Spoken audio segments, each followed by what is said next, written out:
公子，你的2名侍女我已经安排好了房间，公子为何这般看我？那自然是你生得好看了，我从未见过如此美人，5年了，我终于可以放开手脚，大干特干。公子倒是坦诚。那么，接下来我要做的事情，你是知道的，对吧？那也是可以的，对吧？公子无需多言，公子想做什么？奉天承运，女帝诏曰：陈国公下3公子陈凡，纨绔放荡，不学无术，今解除朕与其婚约，钦此。穿越到这里5年，我终于靠摆烂让女帝退婚，可以开始佳丽成群、夜夜笙歌的美好生活了。还愣着干什么？把这个狗杂碎给我拖出去！要之前领先帝赐婚在，连进我国公府的资格都没有。要不是你能代替浩儿进宫，你以为我们会讨好你？跟你那个破烂死鬼娘一样。今日的羞辱，我陈凡记下了，望你们日后不要后悔。所谓30年河东。等会儿，我这台词还没说完呢，别！把身上所有值钱的东西都搜出来，此生不得踏入我国公府半步。慢点儿，小心！堂堂21世纪最年轻的清北博士，若不是因为和女帝有婚约，我至于装成一个纨绔吗？我本想着今日之后就带领着陈国公府走向辉煌的，我看你们也无福消受了。切！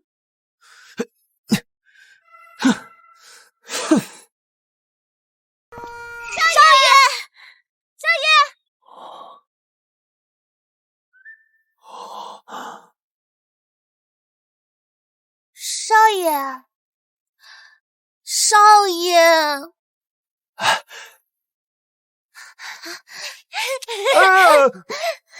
小可小爱，你们怎么来了？我们是少爷捡回来的，少爷去哪我们就去哪。别打我妹妹！少爷，你说过你要保护我一辈子的，你可不能丢下我们。日后我定让你们赏尽这世间繁华。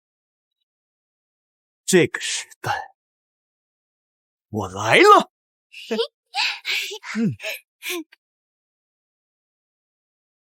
陛下，这个陈凡被逐出家门，怎么看起来一点都不难过，反而有点开心？一个纨绔，根本不知道离开国公府意味着什么。等他穷得吃不起饭的时候，就知道离开国公府的庇护，他什么都不是。少爷，这里是青楼，你带我们来这里做什么？之前因为跟那女帝有婚约，我还没来过这神秘又刺激的圣地。少爷，就算你要做，我们也没钱啊。就是因为咱们连住店的钱都没有，所以才来白嫖啊。他好像要去那个青楼，这都什么时候了，还不思进取，成天想着那种事情。朕这次微服出访，来的第一个地方就是金陵，为的是给他一些补偿。毕竟这婚是父皇生前所赐，现在看来，多看他一眼，都是污了朕的眼睛。公子，来玩啊！这是哪家公子？来青楼自带姑娘，看来是纨绔中的纨绔啊！一间雅座，再来一桌上等酒菜。公子，来呀来呀！公子好酒量，请啊！哎呦，大爷你啊，大爷，小娘子，哟，谁客呀？这不是国公府二公子吗？怎么，今天有空来清音阁了？你看我这脑子，我怎么给忘了？你已经被逐出国公府了，现在是条无家可归的野狗。什么？你被逐出去了？那你还有钱来这玩吗？此人是原主的狐朋狗友，一个2面3刀的鼠辈，我隐忍了5年，今天正好在这里小试牛刀，让他们知道什么叫来自现代穿越的较为打击。对了你敢打我？他日卧龙终得雨，今朝放鹤且冲天。你睁大你的狗眼，好好看看本公子的实力。本公子现在穷的就只剩下钱，还愣着干什么？还不去准备酒菜？哎呦，好嘞，爷，等等我马上就来。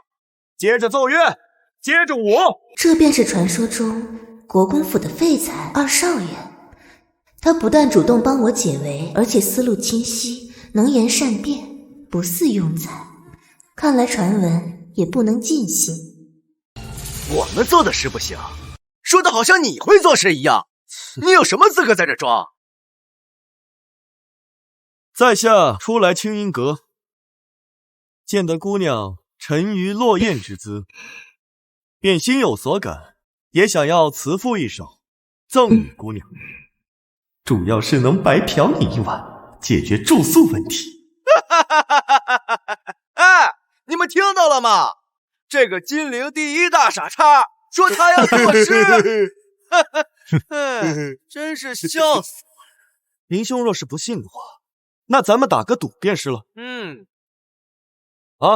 如果我入了连月姑娘的眼，你给我1万两银子；如果入不了，我给你1万。行啊。哎，我还是头一次见到有人给我送人，这是1万两银票。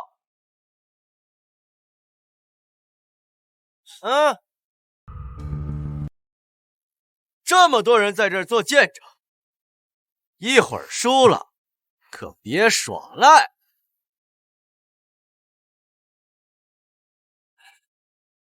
这钱不就来了吗？献丑了。农历43年，鱼游洛河，赌一利刃，鱼盐之畔。行也，天若惊鸿，宛若游龙，荣耀秋菊，华茂春松，仿佛兮若青云之蔽月，飘摇兮若流风之回雪。词采华美，想象丰富，情思缱绻，情思缱绻，这真是写给我的吗？公子好有文采啊！公子何时能为我做首诗啊？我连他说的字都认不全，他却能写成诗。于是背下凌高，足往神流，移情想象，故忘怀愁，揽飞佩以抗策。这是我此生听过最上乘的佳作，足以流芳百世。这真是一个纨绔写出来的。唱盘桓而不能去，纨绔只是他迷惑世人的表象，他的内在如金子般闪耀。连月姑娘，姑娘，连月姑娘啊！公子，您的诗可谓惊世骇俗，连月深陷您的意境当中，无法自拔。这么说，我的诗入得了姑娘的法眼？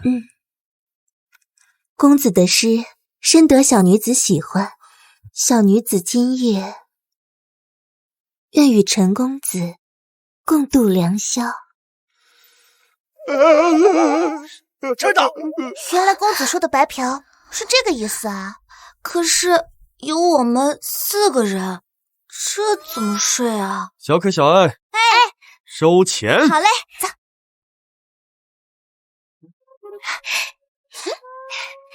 谢林公子，你真是好人。嘿嘿。花了上万两银子，等了3个月都没碰到他一根头发，这货凭什么？等一下，我不同意。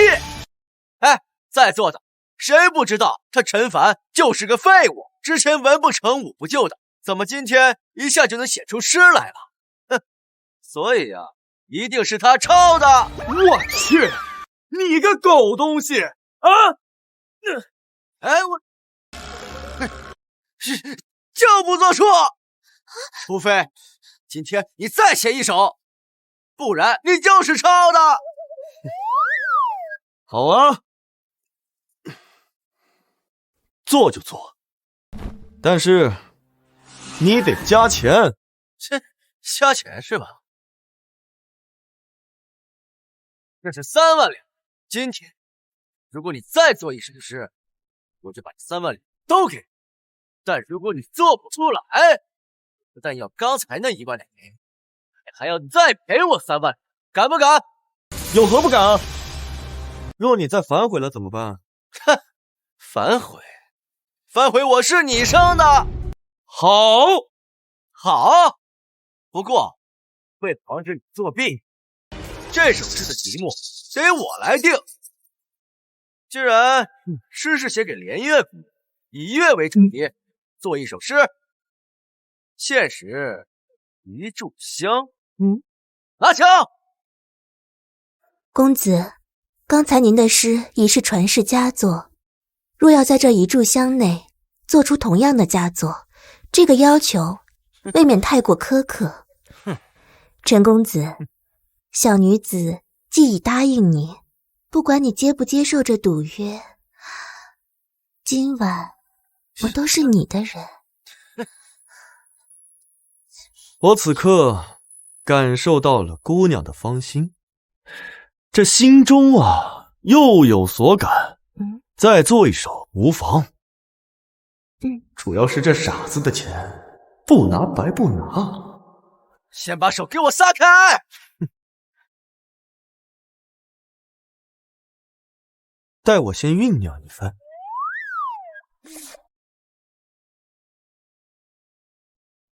哦，让你酝酿。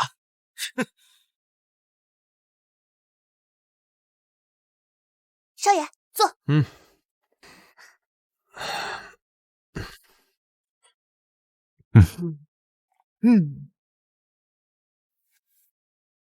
这能用的诗词太多了，该抄哪位神仙的呢？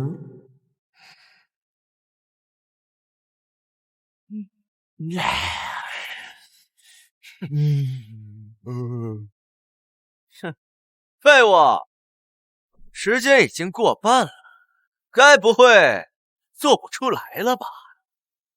还作诗，我看你作屎吧你！少爷加油！献丑了。春江潮水连海平，海上明月动潮生。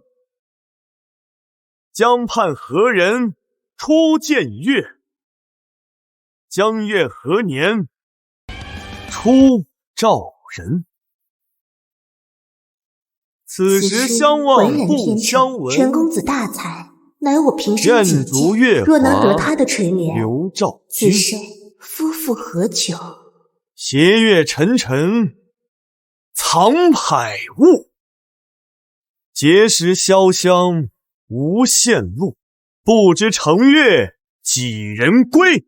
落月摇情满江树。现在我可以站着把钱挣了吧？不可能！他怎么变得这么有才华？不可能！他怎么突然变得这么有才华？这么说，你这是认输了？小可小爱，收钱。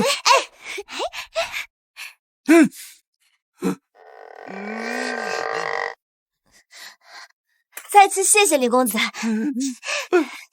你真是个大好人，大傻子。没什么。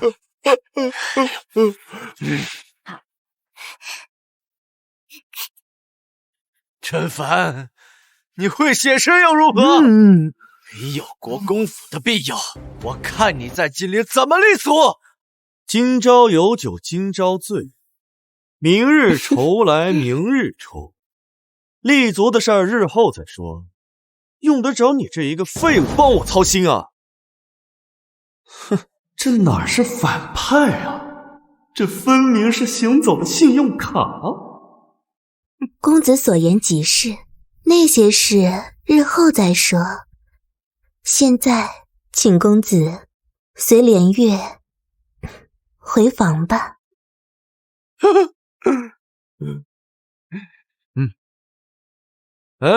差点忘了江湖规矩。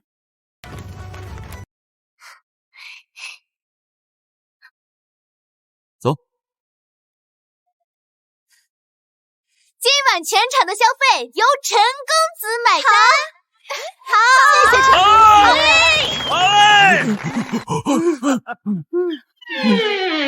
这个废物，花我的钱，睡我的女人，还打我！我林峰跟你陈凡势不两立。老鸨，哎呦，放心，公子，你的2名侍女我已经安排好了房间，公子为何这般看我？那自然是你生得好看了，我从未见过如此美人儿。5年了，我终于可以放开手脚，大干特干。公子倒是坦诚。那么，接下来我要做的事情，你是知道的，对吧？那也是可以的，对吧？公子无需多言，公子想做什么，那便做就好了。我会对你负责的。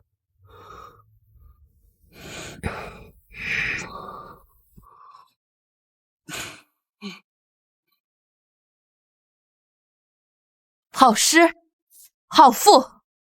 自从20年前亚圣界王朝半数文气，撞断北莽龙脉，或大周就再也没有人能创作出如此惊艳决绝的诗作。这确定是那个纨绔所作？因为亲眼所见，不会有假。之前一直是个废材，怎会有如此之才？或许是藏拙，或许是巧合。只可惜啊，这些都是情诗，修补文脉的作用有限。若这是战时诗，那朕或许能高看他一眼。陈凡现在在何处？他在那个花魁的床上。什么？陛下为何如此生气？您不是与那个纨绔早退了婚吗？朕只是觉得刚与其退婚，他就逛青楼，实在太放肆。传旨下去，全国境内查抄所有妓院，所有官员百姓不得雅妓，违者充军。陛下该不会吃醋了吧？是。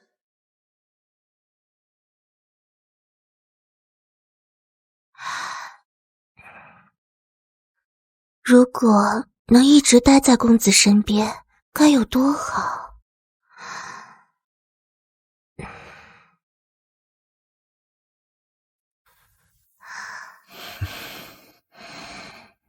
你醒了，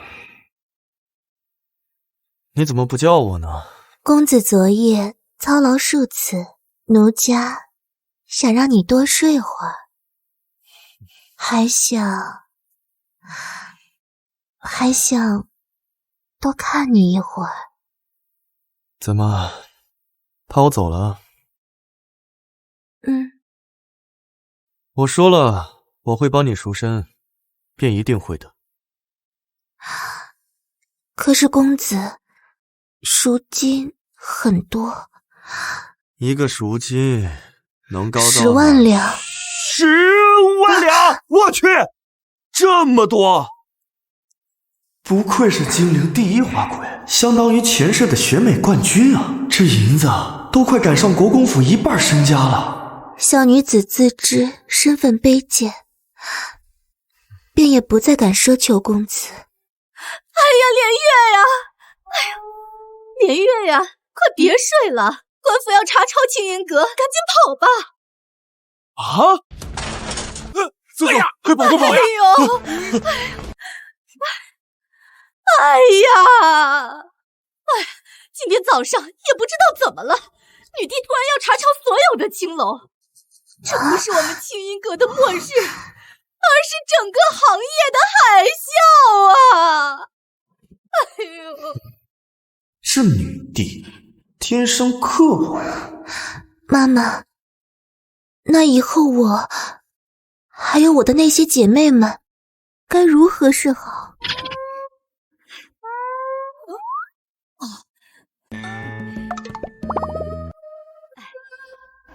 这个是你的卖身契，你拿好，以后好自为之啊！哦，对了，可千万别说见过我了，就当不认识我。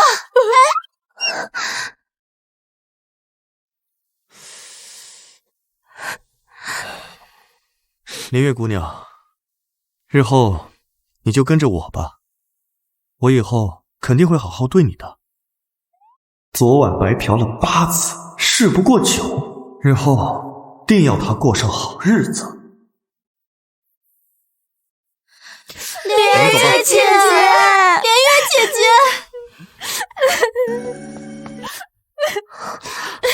连月姐姐，姐妹们都是苦命人，从小就被卖到这清音阁，如今女帝查抄了所有青楼，这些姐妹们恐怕连个像样的落脚地也没有。是啊，以后你们该如何生存？她们都是青楼出身，去大户人家当丫鬟都没人要。没错。我想起5年前，我们也是无家可归，当时是少爷救了我们，而且我们也……行了，都别说了。那日后就让他们都跟着我吧。哎呀，都不要再哭了，我以后会好好带你们的。啊，走。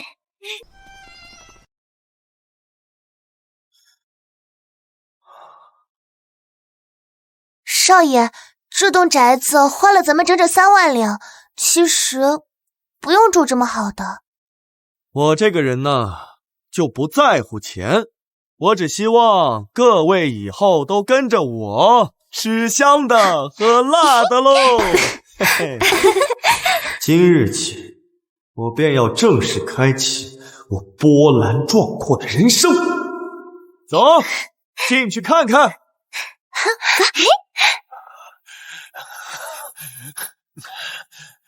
哼，这真是那个废物陈凡写的。没错，他不光赢了首富之子林峰4万两银子，而且更是在1天之内传遍整个金陵城。外面现在都在传，咱们国公府狼心狗肺，将这个才子逐出家门。还说什么？还说父亲您眼睛瞎了。闭嘴！没想到这个陈凡还留了一手跟我藏拙，故意在外诋毁我国公府的名声。好啊，哼！1个时辰之内，把这2首诗一字不差的给我背下来。啊，不管事。老爷，出消息，就说这2篇文章都是我儿陈浩所作，那个废物陈凡都是抄袭。半日之内，我要让这个消息传遍整个金陵。是，老爷。一个野狗也想报复我国公府，我要让他身败。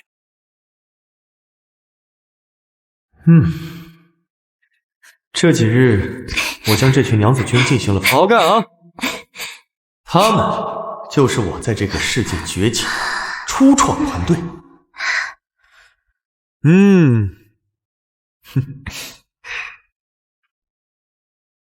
他们负责打理府上的内务，连月负责管理账务。至于小可小爱，少爷，我交给了他们现代蒸馏酒技术，这将成为我致富的第一桶金。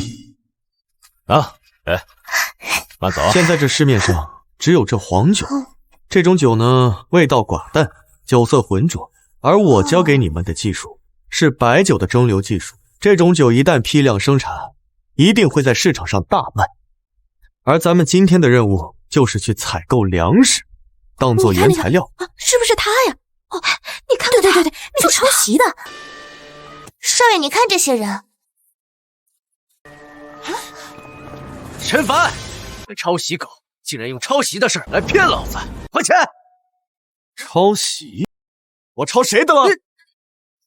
死鸭子嘴硬是，陈国公已经当面证实了，那2首文章是金陵第一才子陈国公的嫡长子陈浩所作。哎呀，抄袭狗，一点脸都没有！我要是陈国公，不光把你逐出家门，我还要当众打死。我这野爹当真是不留余地，要把我赶尽杀绝，那就别怪我不留情面。废物！听你的意思，委屈了？别说不给你机会。今日全国的才子都来金陵，来拜谒陈浩公子，在万宝楼要开一场文会，你敢不敢来对质？哎呀，本来我是没什么兴趣，但是如果林兄继续愿意跟我打赌的话，那我为何不可尝试一去呢？好啊，如果你能证实你没抄，我给你5万两。但如若不能，不光要给我5万两，你还要把之前的4万两都还我，你敢还是不敢？敢！那咱们就一言为定，今晚不见不散啊！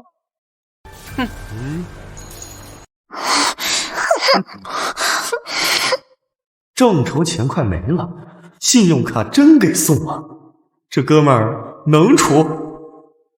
陈凡如此自信，难道他真的有把握赢？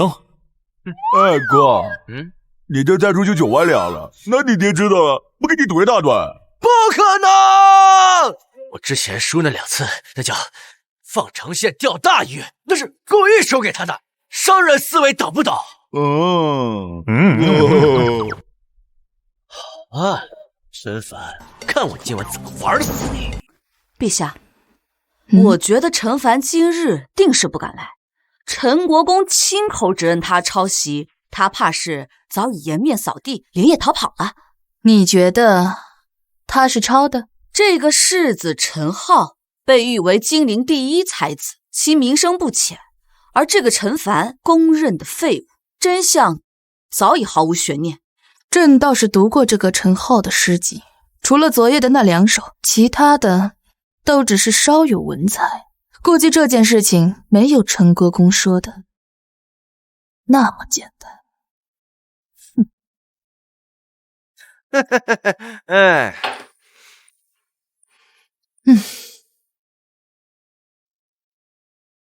陛下，陈凡他竟然来了。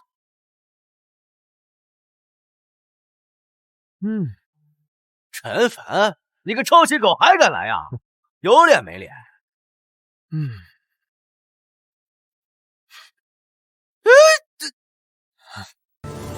好你个废物！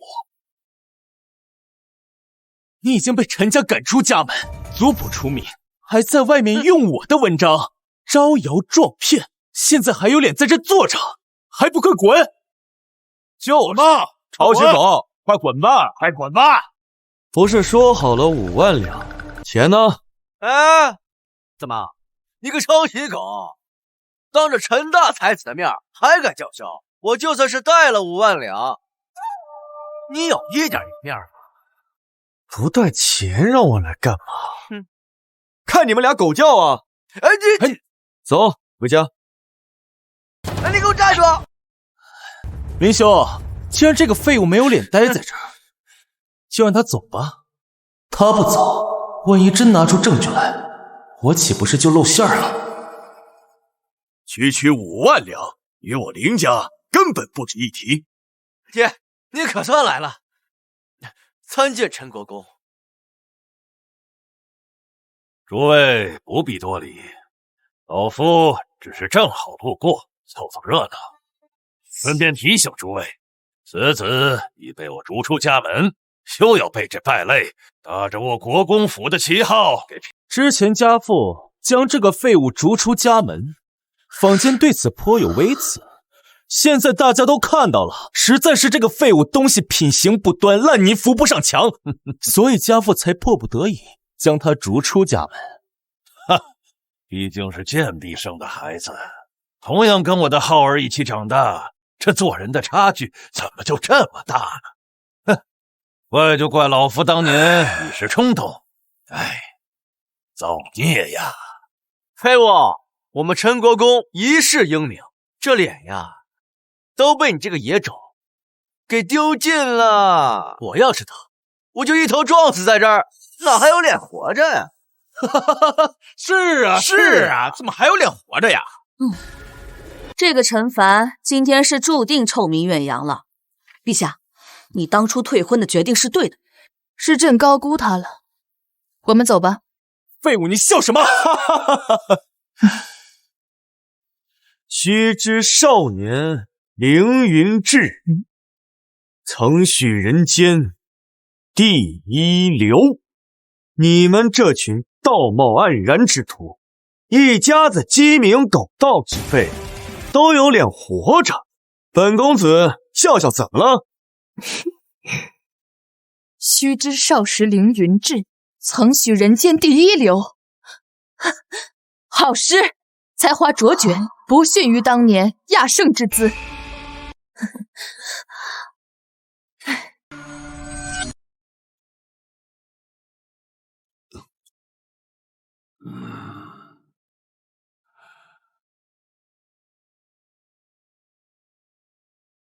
文曲星斗20年了，我大周又有天才出世，可惜只是一具明州之事，对文脉的修复。既然这个废物死不知悔改，陈公子，咱们就跟他比，咱们当众打他的脸，不就是5万两？在这儿呢，有本事你就来拿。今夜我要将我失去的面子和票子统统赢回来。既然如此，那我不得不亲自出手清理门户了。但是这个题啊，不能由我来出，要不然某人若输了，还怪我不公平啊！这不愧是金陵第一才子，心胸比那废物强了1万倍。在场就陈国公地位最高，那我提议由陈国公出题。公子，若是由那陈国公出题，若那父子俩提前做了扣，你岂不是毫无胜算？无妨，本公子的才华冠绝大周，就算这废物从娘胎里开始准备，也不及我一时灵光乍现。你浩儿，不要跟这种货色逞口舌之用。今天在场的都是读书人，那今日就以读书为题，诸位觉得如何？好。死废物！我和父亲提前3日便请了名家谋划，你如何跟我斗？好啊，我也没意见啊。要不然我先开始吧，毕竟我的诗一出啊，你这废物儿子呀，估计都没有开口的余地了。好，我看你能嚣张到什么时候。昨夜西风凋碧树，独上高楼，望尽天涯路。好诗，比之前那2首更有。狗屁不通！此题目是以读书为题，你这一整句诗词跟读书没有半毛钱关系吧？你这完全跑题了呀！那该不会是这2句也是不知道在哪儿抄的，拿来凑数了吧？衣带渐宽终不悔，为伊消得人憔悴。低俗！今日让以读书为题，你竟然写出这种淫词艳曲，我陈长风怎么会有你这样的逆子啊？东风夜放花千树，更吹落，星如雨。宝马雕车香满路，凤箫声动，玉壶光转，一夜鱼龙舞。蛾儿雪柳黄金缕，笑语盈盈暗香去。众里寻他千百度，蓦然回首，那人却在灯火阑珊处。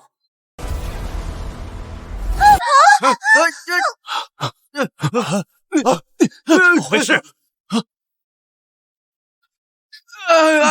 怎么回事？地震了！怎么回事？地震了！陛下，是不是地震了？不，这不是地震，是这首诗引发的王朝文脉共鸣。这莫非是一首镇国之诗？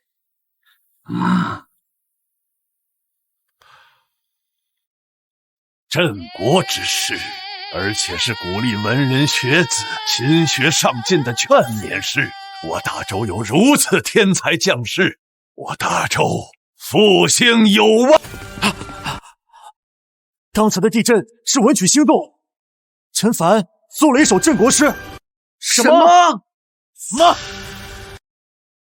公子亦如此才华横溢，小女子能得公子垂怜，死而无憾。公子棒棒的！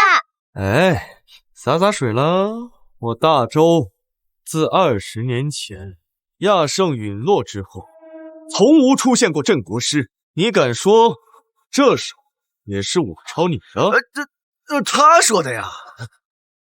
你什么时候这么有文采的？就是之前啊，你所创的文集狗屁不是，我擦屁股我都嫌纸硬，而你们竟觉得我前几日的文章是抄袭这废物的，简直是一群猪脑子。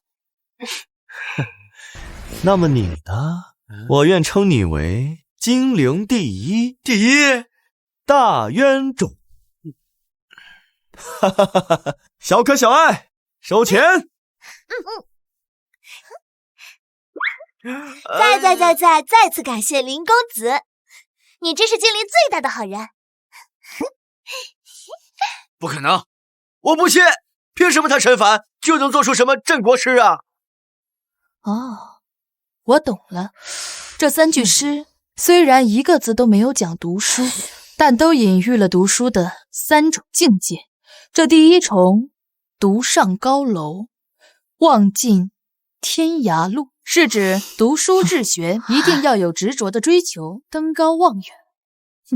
这第二重，衣带渐宽终不悔，为伊消得人憔悴，是说读书一定要有一种辛勤劳动，废寝忘食，孜孜以求，从而人寿衣宽，也绝不后悔。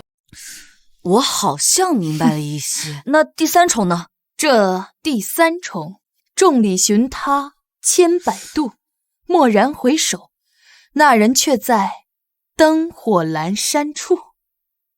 这更是这首诗思想的升华。这是说读书治学的时候要有一种专注的精神，下足功夫，才能得到融会贯通，得以发现，得以发明。哦，我懂了。陈凡的这首劝学诗可以让我大周的学子勤奋所以得到了文道的认可，成为了镇国师。此等人才绝对不能被埋没，朕一定要把他留在朕身边。不断进取，下足功夫，自然融会贯通，才能有所进步，有所长进。我想这下大家都应该明白我家公子这首诗的深刻含义了吧？莲月姐姐真有文采，竟然能读懂少爷这篇佳作的深层含义。知我者，莲月也。你们之前口口声声说我家公子抄袭，现在你们可知道了吧？谁才是真正不要脸的抄袭狗了吧？狗呢？原来是他呀！爹，救救我爹！逆子！我怎么会生出你这种卑鄙无耻之人？你在说什么？闭嘴！不是你让我闭嘴！不如人也就算了，那些文章，陈凡抄袭你的，是谁教你的？国公府的脸都让你丢尽了！来人！这个畜生，给我轰出去！爹，你不能这样对我爹！爹！让大家看笑话了，老夫也没想到，这个逆子为了这个虚名，竟做出这种事来。从今日起，就将他逐出宗族，以后我国公府再无半点关系。陈长风啊，就你这演技，不去演短剧真是可惜了呀！啊，哎呀，为了你这名誉，既然把自己这儿子都不要了，你说你以后老了，尿尿站不起来，或者是迎风尿在身上，谁给你扶起来擦呀？哼，逆子！哼，走，收工回家。哼。接下来，老规矩，不用我教了吧？可以杀吗？可。哎呀，你们3个人上厕所好了没有啊？知道了，别催了。陈公子，我家公子从京城而来，欣赏陈公子的文采，想请公子进雅间一叙。想找我聊天？正是。哦，哈哈，我这个人呢，酷爱交友，只不过就是时间宝贵，所以可能得……你，陛下请你是看得起你，竟然还敢要钱，真是不识抬举。我家公子不差钱，说吧，想要多少？区1万两而已。靠！我要100两，他给我1万两，这是聊天吗？这是巴非凡的午餐呐！可是我们家这3位……我家公子只想见陈公子一人，已给那3位姑娘安排了其他雅间。哦，也好也好，顾客就是上帝嘛。那劳烦带路啊。请。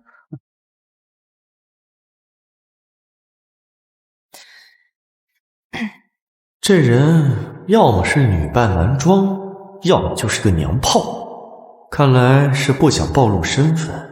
不过他是谁与我无关，我只想赚钱。在下花千城，京城人士，这几日来金陵游玩，偶然听闻陈公子的事迹，刚才一首诗更是对公子的才华佩服至极，不知公子可否愿意与我去京城发展？我为了让女帝退婚，演了5年废物，就是不想进京城当牛马，更不想做官。花兄啊，谬赞了，谬赞了！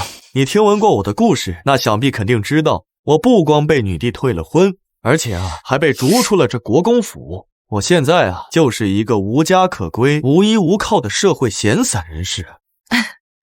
之前呢，我所做的诗都是我在绝境逢生之中激发了对求生的渴望，超常发挥罢了，这不能作数。陈公子着实是谦虚低调，隐忍5年，能让女帝亲自推婚，这份功夫非常人所能。公子若是有兴趣与我去京城，我能保你进翰林书院，从侍郎做起。正所谓昔日龌龊不足夸，今朝放荡思无涯。我就喜欢过这种无拘无束、自由自在的人。昔日龌龊不足夸，今朝放荡思无涯。我只想过这无拘无束、自由自在的日子。好诗，公子出口一句变成佳作，此等人才不去京城着实可惜。公子，你不如再考虑考虑，有什么条件你尽管提。这进京啊就不必了，我家中还有事。今日多谢花兄赏酒，咱们有缘再会。5分钟赚了1万两银子，老八也达不到这个高度吧？坐下。我家公子让你走了吗？花兄，这是何意啊？陈公子既然不愿意去京城，那便让他走吧。告辞。陛下，现在朝廷正是用人之际，这个陈凡在作诗方面的天赋确实不错，如若加以培养，做出战时诗，可大大提升朝廷的军事实力，又何惧北莽的袭扰？算了，他现在的才华还不值得朕亲自去请。明日即刻启程，此次饥荒才是我们出行的重要目的。少爷，刚才你去哪儿了？那都不重要，咱们今晚啊收获颇丰。回府上接着奏乐，接着舞。小心！少爷，还是个情种，为了女人连命都不要了。公子，您没事吧？这是钢板，还好。什么？我提前准备了。哎呀！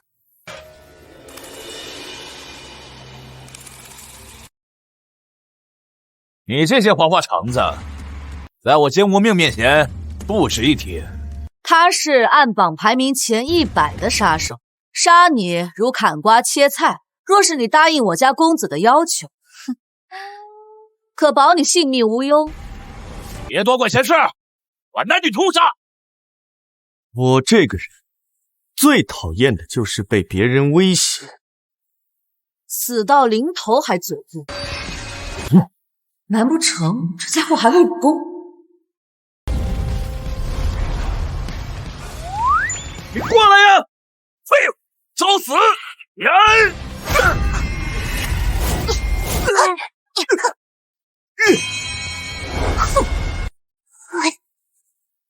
什么？敢伤我家少爷，找死！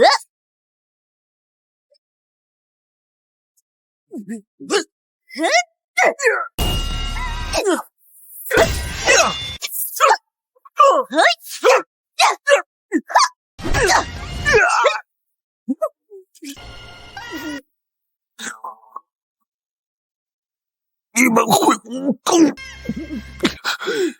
？5年前，少爷就让我们跟着教头学习功夫，说将来有一天能用得上。我们姐妹文能给少爷当萝莉，武能小拳拳打扑皮。怪不得他如此淡定，原来他早有预料。之前倒是我小瞧他。说，谁派你来？说，是谁派你来的？我说了，你就能放过我吗？我陈凡一言既出，驷马难追。是精灵首富林森前。原来是那个信用卡的爹啊！看来我野爹跟陈家早已经狼狈为奸。快疯了！你是读书人，不能出尔反尔。滚吧！下次见到你，我定取你狗命！妇人之仁，殊不知斩草不除根，春风吹又生的道理啊！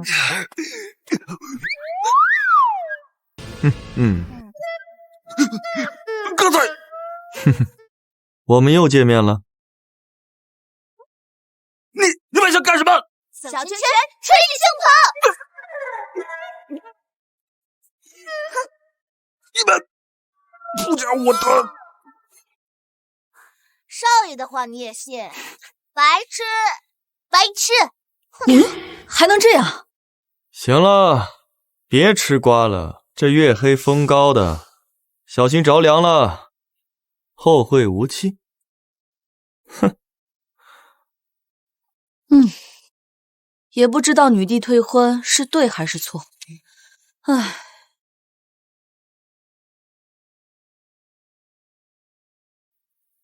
原以为跟女帝退婚，从此以后我就能过上逍遥快活的生活了，没想到被国公府逐出家门，和这死爹成了死对头。看来除了赚钱之外，还得招募各路英雄，组建自己的团队，这样才能万无一失啊！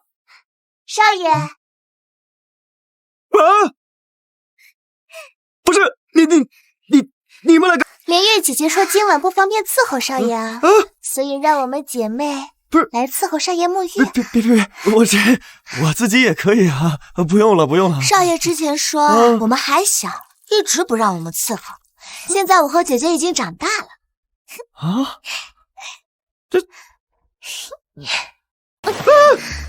不是你们就这么考验你家少爷的呀？哪家少爷经得住这种考验啊？少爷总说忍无可忍，不惜再忍。少爷还说想做什么就大胆去做，要在赣中学。你们不要过来啊！再过来我真的要做了。少爷，你到底行不行啊？那便一试便知。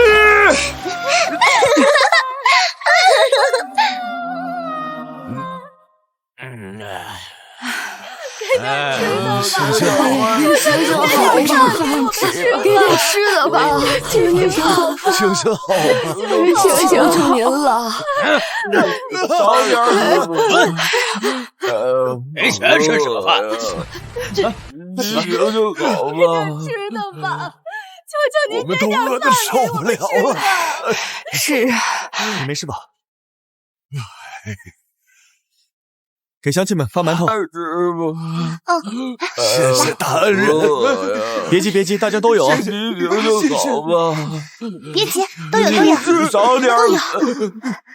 那群庸臣竟敢瞒报，若不是朕亲眼所见，竟不知江南饥荒严重到这种程度。陛下，那不是陈凡吗？他竟然在给村民分发馒头。老人家，这村里不是盛产粮食的吗？为何自家种的粮食却一粒米都吃不到呢？这江南连遭大旱，有的地方颗粒无收啊。我们这儿土地肥沃还算好，可是粮食刚长出来，就被他们粮商以20文就给收购了。20文？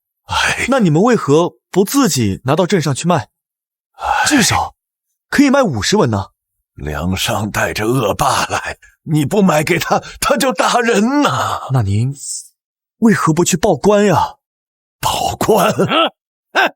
狗东西，说话小心点儿，小心我晚上去你家，别乱说话。20文收的粮食，转手就卖村民们150文，这跟杀人放火有什么区别啊？你什么东西？你敢管林首富家的事儿？公子，这金陵城方圆100里最大的粮商，便是那个林三千。我知道了，是林三千低价抢粮。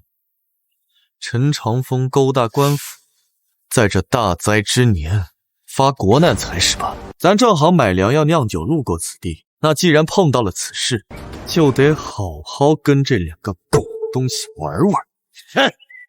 这个陈凡之前看起来胸无大志，没想到也是个关爱百姓、忧国忧民之人啊。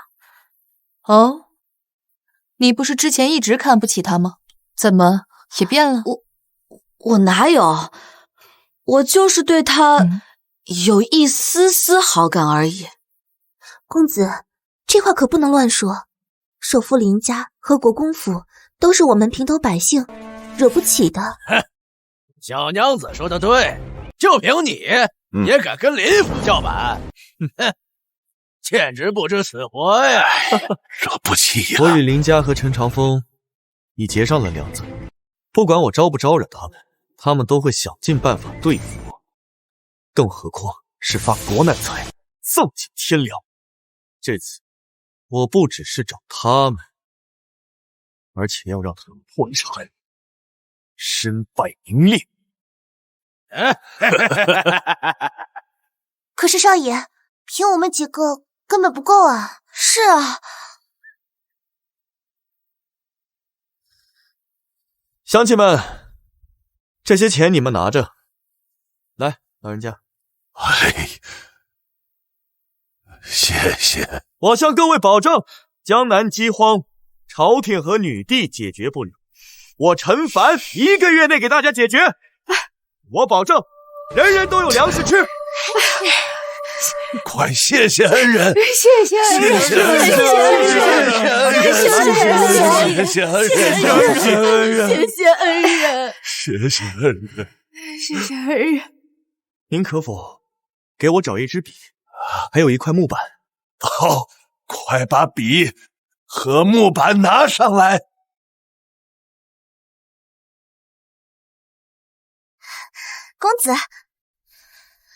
公子，你这是？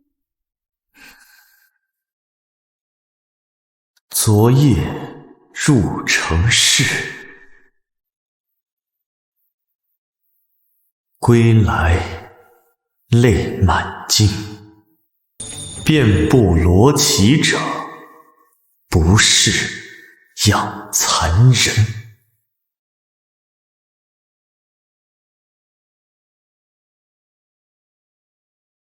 这个时代，最好的传播途径就是诗词。老人家，您可否找到村里的读书人，让他们把诗句摘抄下来，传播出去？好，好嘞。我要让陈林两家的恶行传遍整个大周。公子，您这首诗以残妇的经历隐喻了农民的惨状，令人心痛，可谓又是一首上上之作。我们准备走吧，真正的战斗要开始了。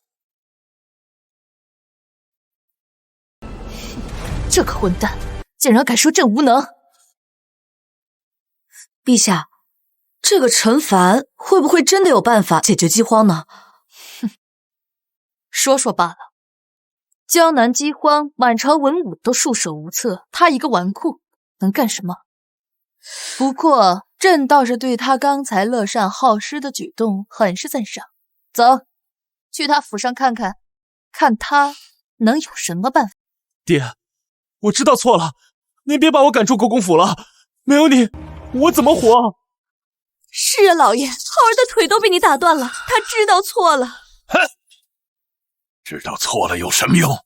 石会上老夫的脸都让你丢尽了，连个废物都比不过，我生你有何用？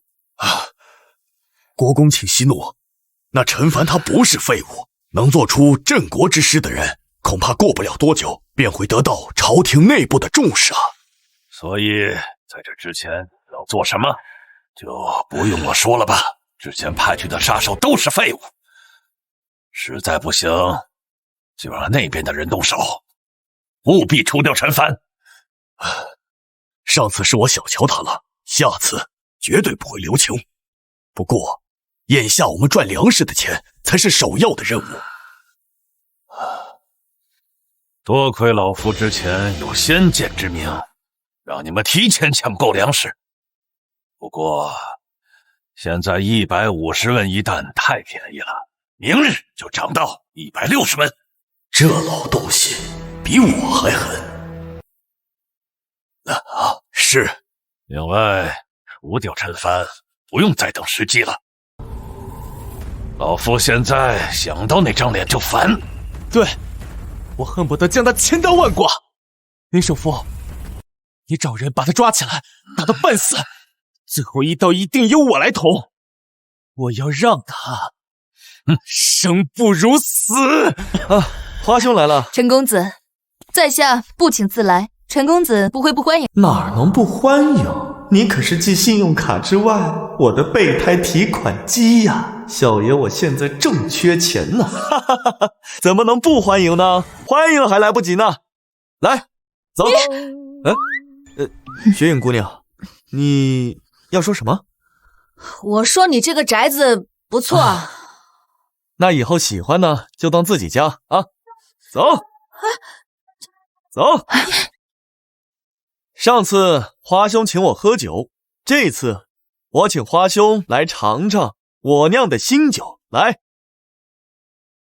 这酒是你酿的？来，干杯！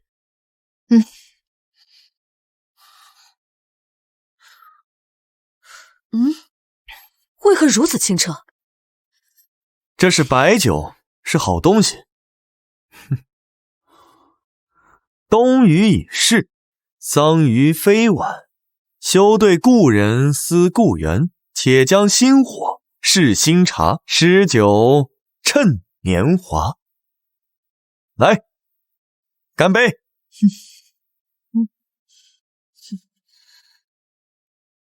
他随口一句就是妙笔天成的绝句，果然才华横溢。对了，上次在村中听闻陈公子有办法解决江南饥荒问题，只是我很好奇，你到底打算怎么做？你真想知道？我确实有办法，但是这都是付费内容。陈公子张口闭口都是钱，你莫非不是掉钱眼里了？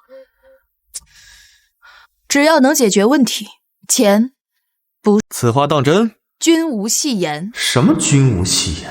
你女扮男装就以为自己是女帝了？不过这家伙看着挺有钱，我得敲他一笔。那么花兄，这个数你出得起吗？若他能拿出10万两，江南饥荒我可迎刃而解。区100万两银子还是出得起的，只是不知道你这个办法管不管用。我靠，这真是大腿啊！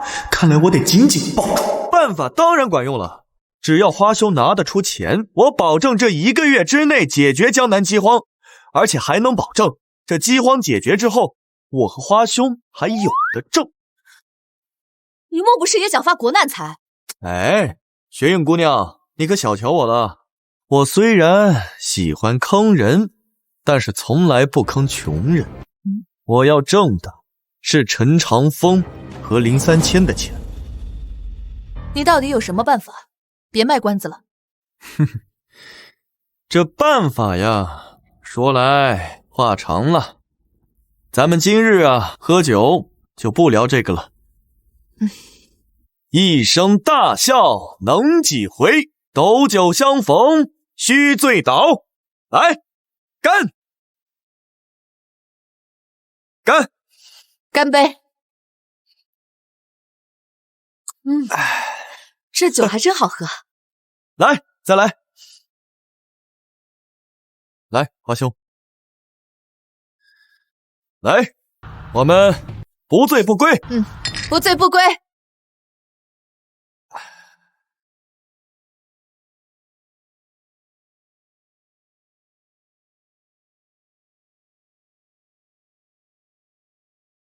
来，再来。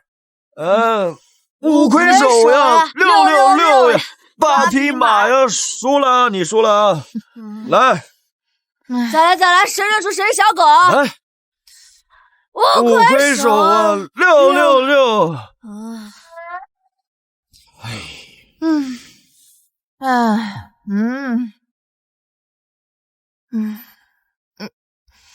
华兄，我先送你回房休息吧。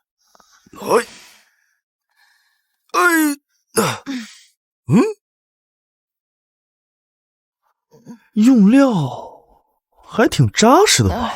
当徒子，朕要治你的罪。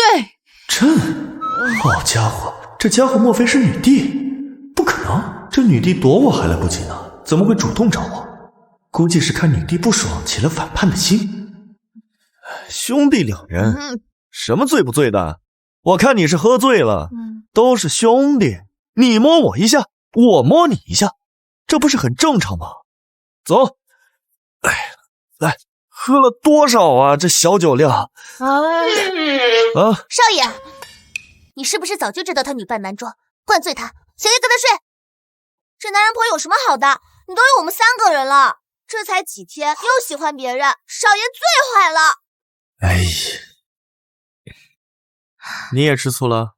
奴家没有，奴家特意为少爷准备了鞭汤，一会儿事后呀，多喝点，补补身体。哎呀，看看你们，这不是误会了吗？我堂堂一个正人君子，不管以后啊娶多少个人，我对你们的喜爱永远是最高的，不会因为任何人的出现降低对你们的喜欢。这还差不多，我就知道少爷对我们最好了。那，开门，来，里面请。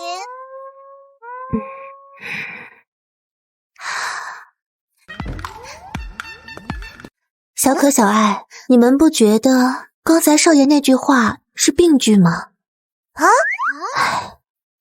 你们呀，还是太年轻了。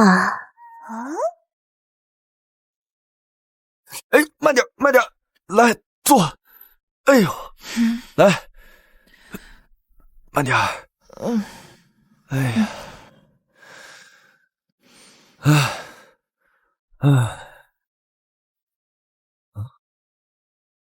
哎呀，堂堂正人君子是绝对不可能趁人之危的。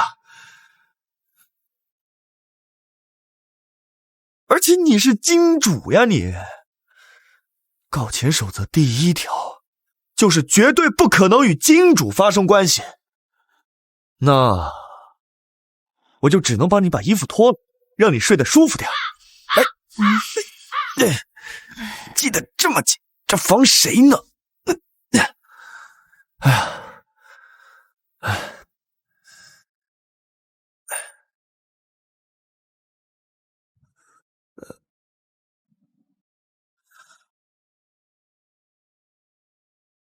哎呀，看来只有我这般正人君子才会做到如此坐怀不乱。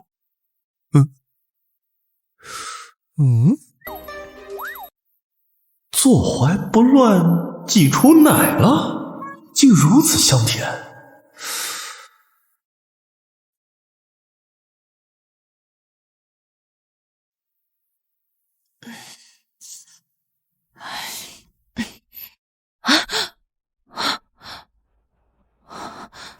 还好没有酿成什么大祸。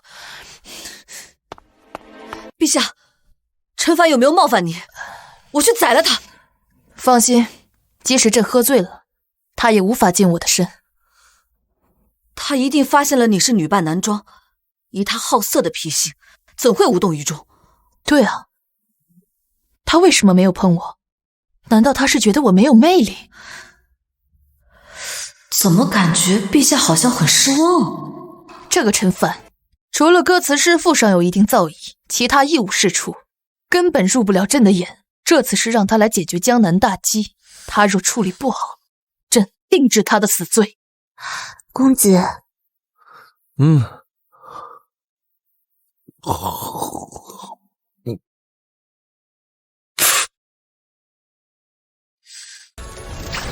这色批竟然用燕窝漱口，陛下都没有这么奢侈。花兄啊，你不要总在问这赈灾之法了，这个都是付费内容。10万两。说吧。小可，收钱。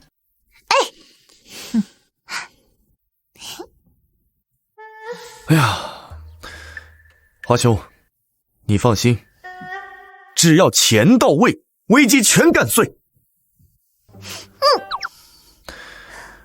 但是啊，在这危机解决之前，我要约法2招。如果花兄认可，那危机即可迎刃而解。只要能解决江南的饥荒问题，别说2个，就是20个，我都答应。好。第一，从此时此刻开始，我说怎么办，那就怎么办，你们不能有半点质疑。第二，如果银子花光了，你们就得接着给，不能找借口不给钱。如果你们答应了这2点，危机即可迎刃而解，而且我会让金陵城的繁华甚至超越帝都。大言不惭。好，别卖关子，说办法。花兄既然在帝都都手眼通天，那想必在江南也有人脉，而这江南粮仓就设在金陵。我想让金陵政府即日起停止开仓放粮。官府现在日日施粥放粮，江南还有半数的百姓吃不上饭。若是停了，你可知要死多少人？那我想问，现在的粮食还能维持多久？10天还是半个月？如果半个月之后还是找不到根治之法，那百姓还是一样会饿死。现在只不过是饮鸩止渴罢了。官府一旦不放粮，百姓不仅会怨声载道，还会引起哗变，后果不堪设想。现在百姓们还有野菜可吃，草根树皮可挖，这些粮商们也还有高价粮可卖，百姓们还能卖房卖地去买高价粮。但是如果这些都没有了，那问题可就大了。你接着说。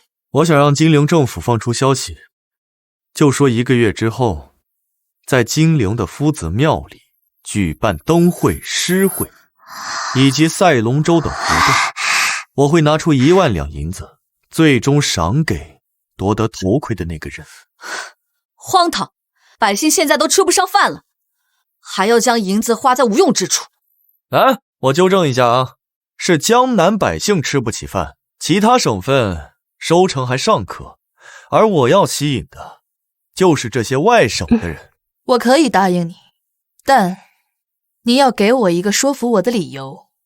花兄啊，咱们思考问题的高度不一样，我只能说，这历朝历代天灾引发哗变的，永远不是灾难本身，而是钱和信心。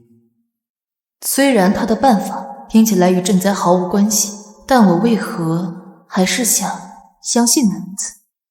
好，我可以陪你赌一次，官府那里我去解决，但10日之内，如果我没有看到任何起色，后果你懂。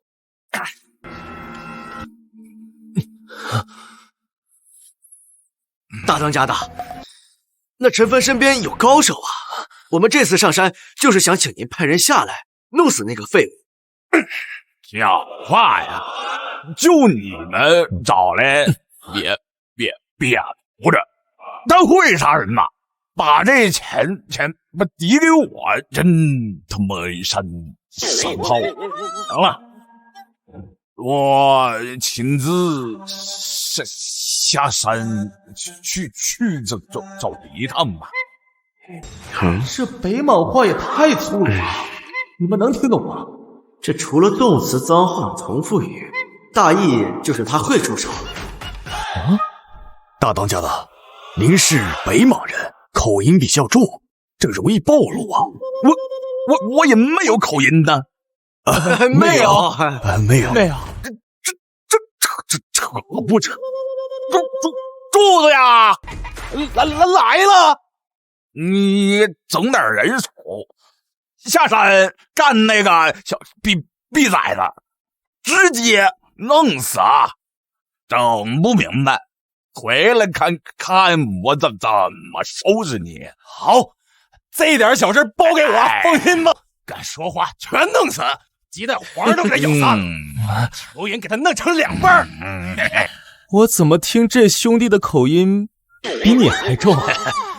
陈公子，我是混血，虽然我娘是北莽，但我爹那可是土生土长的大周人。放心，我可是咱们棒槌山的6当家的，这点小事交给我，放心。好，这件事交给6当家的，我放心。大当家的，你这身边还真是人才济济啊。哎呦，这个一定是压阵夫人吧？哎，老天爷，你可别！鸡不乱说。那个是2当家，我都娘都不敢惹。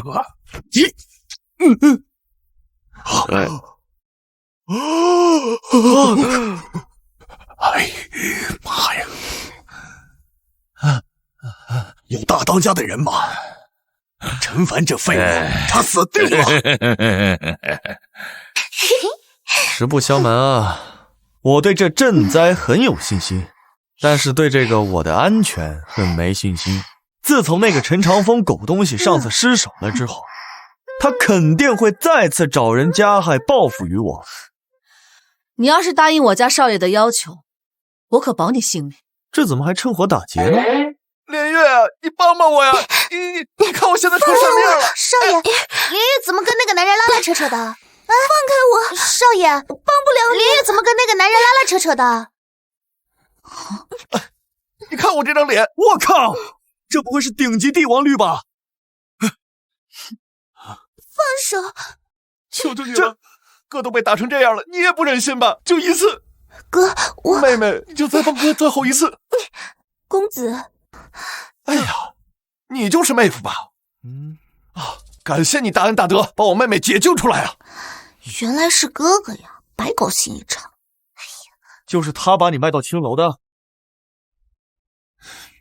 小可小爱，哎，抄家伙！妹夫，哼！公子不要，我哥他也不是什么坏人。你原本是大家闺秀，是他害得你们家破了产，从此你步入了风尘。要不是你遇到我这种正直无私、玉树临风的男人，你的后果不堪设想呢。你现在竟然还替他求情！妹夫，你喊我什么？陈公子，我跟你说，当初我那是做生意失败了，欠下了高利贷，连月才被那群恶霸卖进了青楼，我实属无奈呀。看你这眼睛，他说的可是真的？你还好意思说？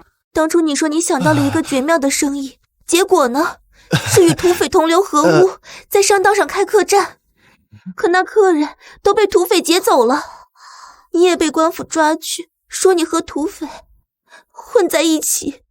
你可知我们爹娘为了救你散尽了家财？你可知爹娘到最后撒手人寰？你可知我是怎么过来的吗？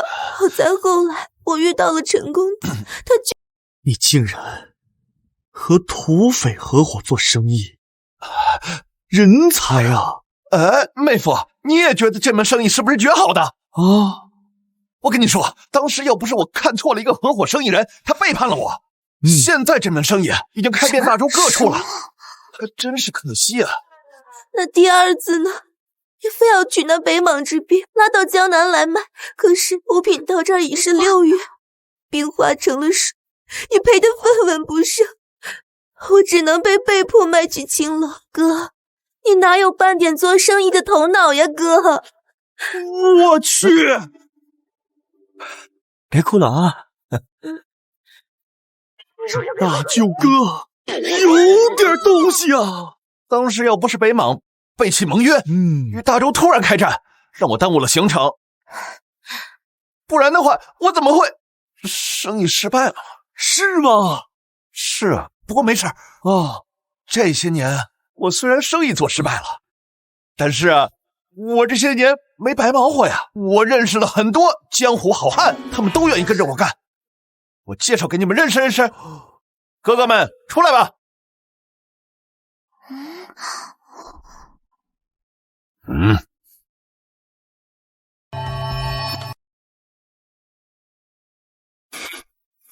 好帅好帅！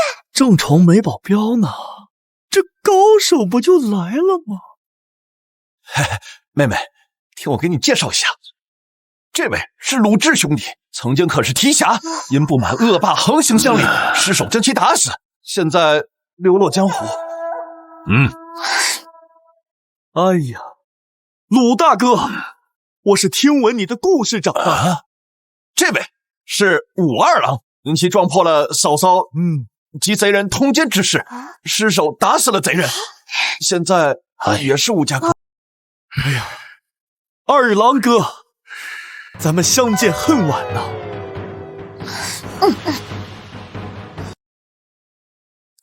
这位是戴忠兄弟，轻功一绝，日行千里，曾在军中担任踏白将。因其上司投敌卖国，他深受牵连。他现在也无家可归。久仰久仰。哥，我本以为你已改过自新，结果呢？你结识的竟是一帮土匪，还是通缉犯，真是不堪。公子的大恩大德，我无以为报。你不要再来牵连我们了。我们走吧，公子。妹夫留步！虽然我知道刚开始见第一面很难开口找人借钱，但是我这有个绝好的大生意，你做不做？你闭嘴！你还要害我们到什么时候？哎，这大舅哥都说话了，我这个当妹夫的怎么能不支持呢？况且我今日与3位好哥哥以及大舅哥一见如故。你不用说了啊，你要做什么产业，我都投。公子，万万不可！我哥他就是个无底洞。人生自古谁无死，留取丹心照汗青。大舅哥以及3位好哥哥，今日我交定了。妹夫，你不光是有钱财，连文采都这么出众。我妹妹嫁给了你，是我沈家有福。我与大舅哥相识，还是我福中之福啊！不说大舅哥的商业思维远超这个时代，就是有这3位猛人在，今后谁还敢动我？我不光白嫖了你妹妹，还要白嫖你，真是对不住啊！这位公子为何如此看重我等？你听说过我们的故事？我不光知道你们的故事，你们的脸上还写满了故事。哥哥们，今天不如这样，咱们今日不如到府中一聚，诸位哥哥的吃穿用度，弟弟我全包了。蹉跎半生，终于有人能懂我了。感谢公子。哎呀，多谢公子，多谢妹夫，请。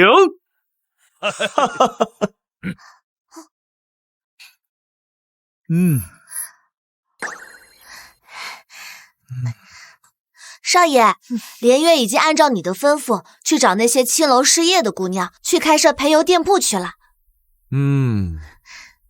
女帝已经下令取缔所有青楼，你开的这个陪游铺子是另一种形式的青楼，你想借机赚钱？花兄此言差矣，我这顶多算擦边，挣钱才是其中一部分。我最主要就是想给这些落难的妹妹们一个温暖的家呀。哎，对了，这个告诉连月啊，金陵盛会开启之时，会有大量的外地游客涌入金陵，一定要对这些外地游客做实名登记，那要保证姑娘们的安全啦。少爷，您还吩咐开设驿站，为游客提供马车、随从和短租生意，让私塾先生撰写金陵的美食地图，这些事情神卫三也着手去做了。哎，不错不错。陈凡，你用我家少爷的钱，净做些与赈灾无关的事情，到底行不行？我行不行？你试过才知道。这才几天就着急了。哼！这位公子，听说你要买下我的酒楼？正是。不知老板打算出价多少啊？5000两银子如何？这酒楼处于金陵最繁华的 CBD 中心，居然是白菜价卖，这老板是不是脑子进水了？现在是正午饭口，一个吃饭的客人都没有，你买这铺面定会亏钱。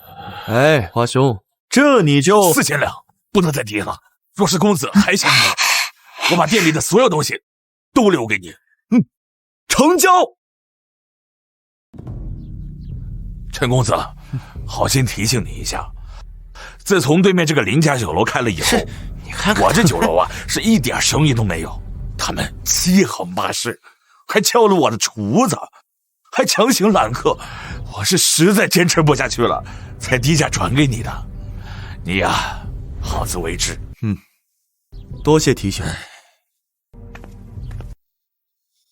你这般挥霍，10万两银子何时能用在赈灾上面？若你最后毫无作为，别怪我翻脸无情。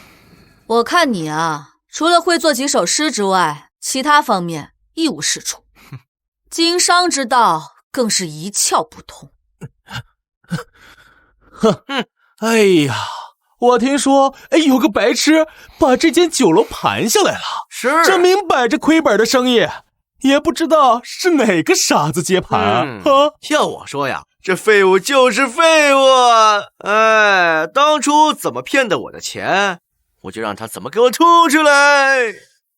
听说你们不懂规矩，把这酒楼的人全给挖走了？怎么了？在金陵，我的规矩就是规矩！我不但要挖你的人，我还要让所有的肉铺都不能卖给你肉。我看你怎么倒闭！哎，我气死你了！到时候你赔的底裤都不剩，跪下来求我说：“哥，给我口吃的吧！”大哥，给我口吃的！到时候我就……你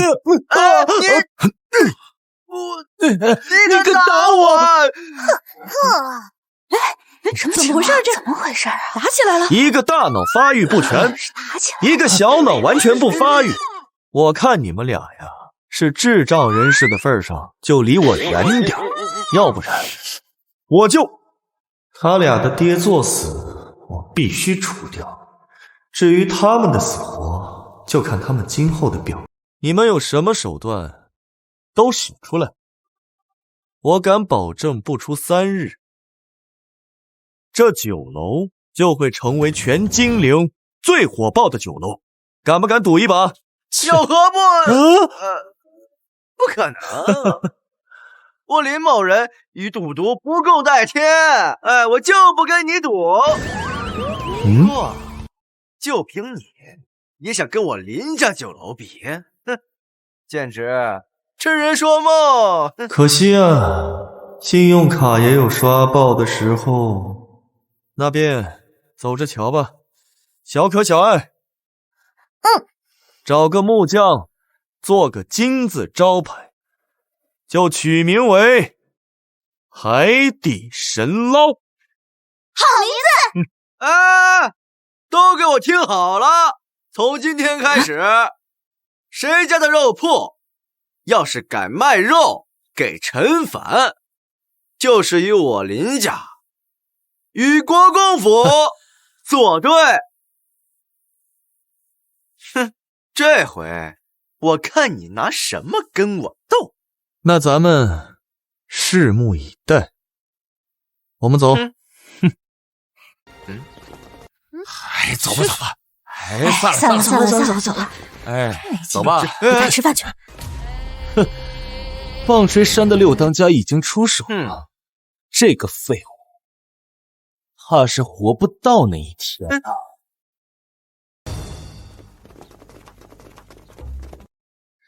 公子，这些都是按照您之前吩咐的准备好了。来这边。这是北莽的奶牛挤出的。没错，将牛奶慢煮之后静置1个时辰，就会得到一层油膜，我称之为奶皮子。你把这个卖给客人，你没毛病吧？稍安勿躁啊。接着看，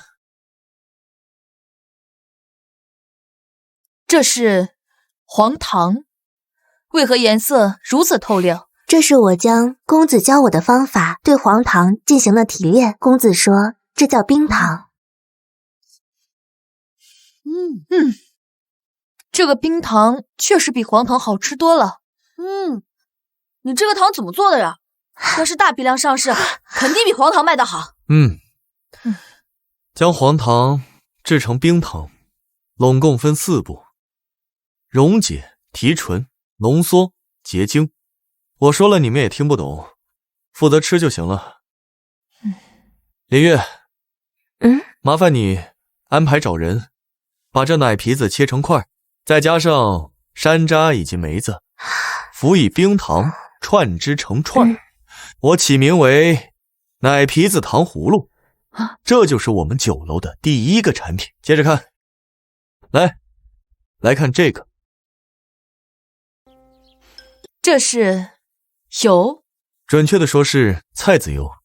我发明了一种螺旋压榨的方法，再配合着改良后的技术，比之前提炼出来的油，它的保质期以及出油率都要提升了3倍不止。还有这个，这比皇室贵胄所用的花盐和科盐还要精细啊！如此高纯度的盐，造价是不是很高啊？才不会，这是我们家公子发明的竹筒井技术，用竹筒串联成井壁，替代大口井的砖石结构，这样可以很快地挖到地下的卤水，再辅以煮法。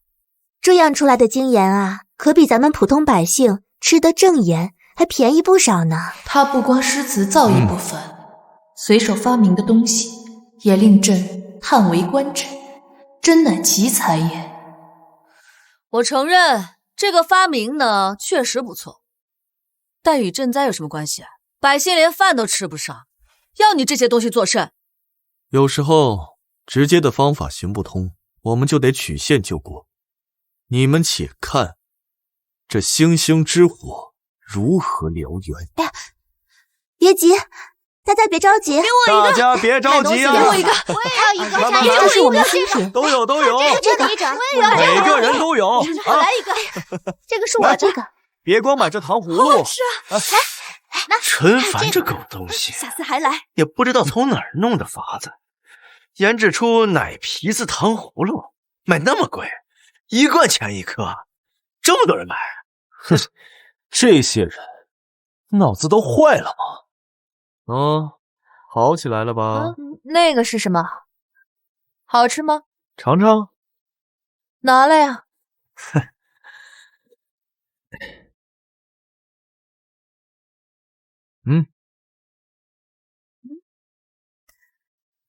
哦，你也闻闻。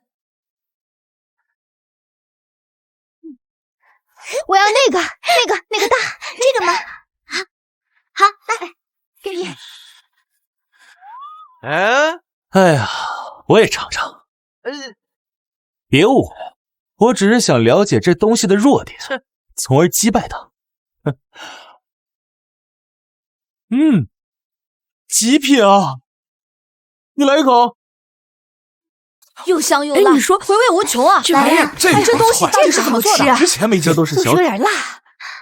等日后我研制出火锅，你不得夸死我呀！我承认你有发明和经商的才能，可你所做的一切都和江南赈灾毫无关系。如今整个江南，除了金陵城内的百姓，其他人都穷得吃不上饭，开始挖野草。不是我不想说，只是此事说起来极为复杂，涉及到经济学、心理学、GDP 增长和资金流动性问题。若你信我，等盛会开启之日，便是江南灾情解决之时。整整2个时辰了，排队的人越来越多了。这东西真有那么好吃吗？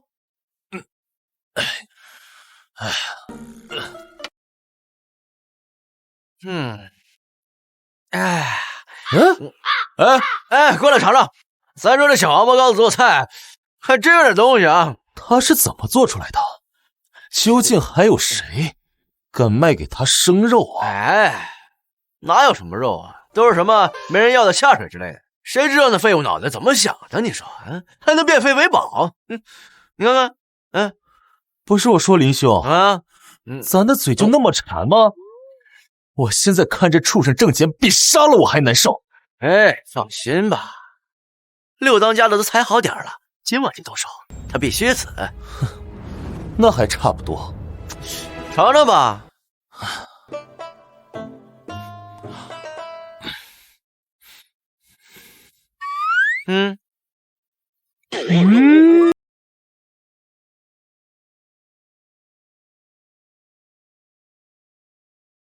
哥哥们，这间宅子怎么样？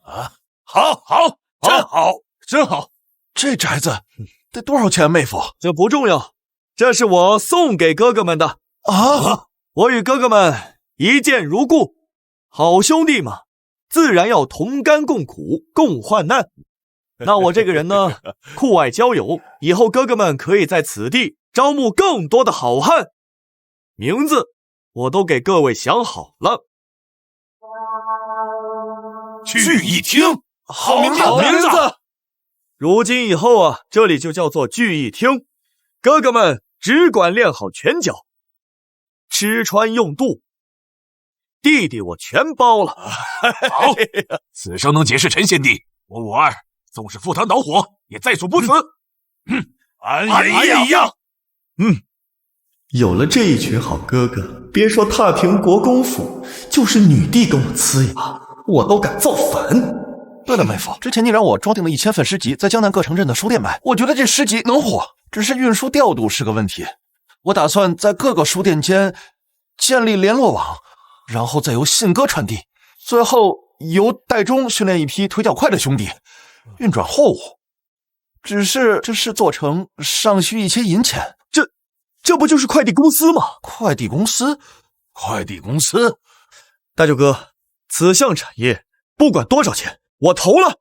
这货站的名字就叫做顺风速递。好名字！这名字不仅体现了快的特点，还体现了稳的特点。妹夫大才！我与大舅哥比，还是相差甚远。以后啊，你能成为首富呀！这金陵盛会召开在即，那届时会有大量的外地游客涌入，也是我们发家致富、扬名立万的好机会。那接下来，我要给哥哥们安排一些差事。愿听差遣。五哥、鲁哥在。在金陵城外的山路上，有不少匪徒结党，你们将这些匪徒能招安便招安，不能招安，一路干翻。放心，我们最擅长以德服人。去吧。戴忠在，你能日行100里，将金陵盛会的诗会、灯会以及赛龙舟等事项通知到周边城镇。愿效犬马之劳。去吧。大舅哥，我的酒楼、糖厂、油厂、盐厂以及制铁厂的招工与管理工作就要靠你了。虽然说你现在患有眼疾，但是咱们轻伤不下火线，这是项大产业，务必要效犬马之劳，全力以赴。好，这是我最后一次展现我商业才能的机会，我一定全力以赴。走。这也是我穿越到这个世界大展拳脚的开始。我不光要解决江南饥荒，还要改变这个世界，这样的穿越才有意义。兄弟们，这次等那逼样子出来，直接弄死他啊！这次咱们能回棒水山吃肉还是吃粑粑，就事上见。哎呦我去，谁呀？我三兄弟，德州兄弟，你没死啊！我是真没想到你也没死啊！哎呀，都怪我交友不慎，被那个狗贼给背叛了，不然的话，咱们这客栈生意肯定能扩遍这大江南北呀！要不说呢，我那天被官府抓到，你看给我打的呀，我到现在还疼。好不容易善你家财才保住性命，不过德柱兄弟，看到你没事，我是太开心了。我三兄弟，你都穿上绸子衣服了，还吃着肉了。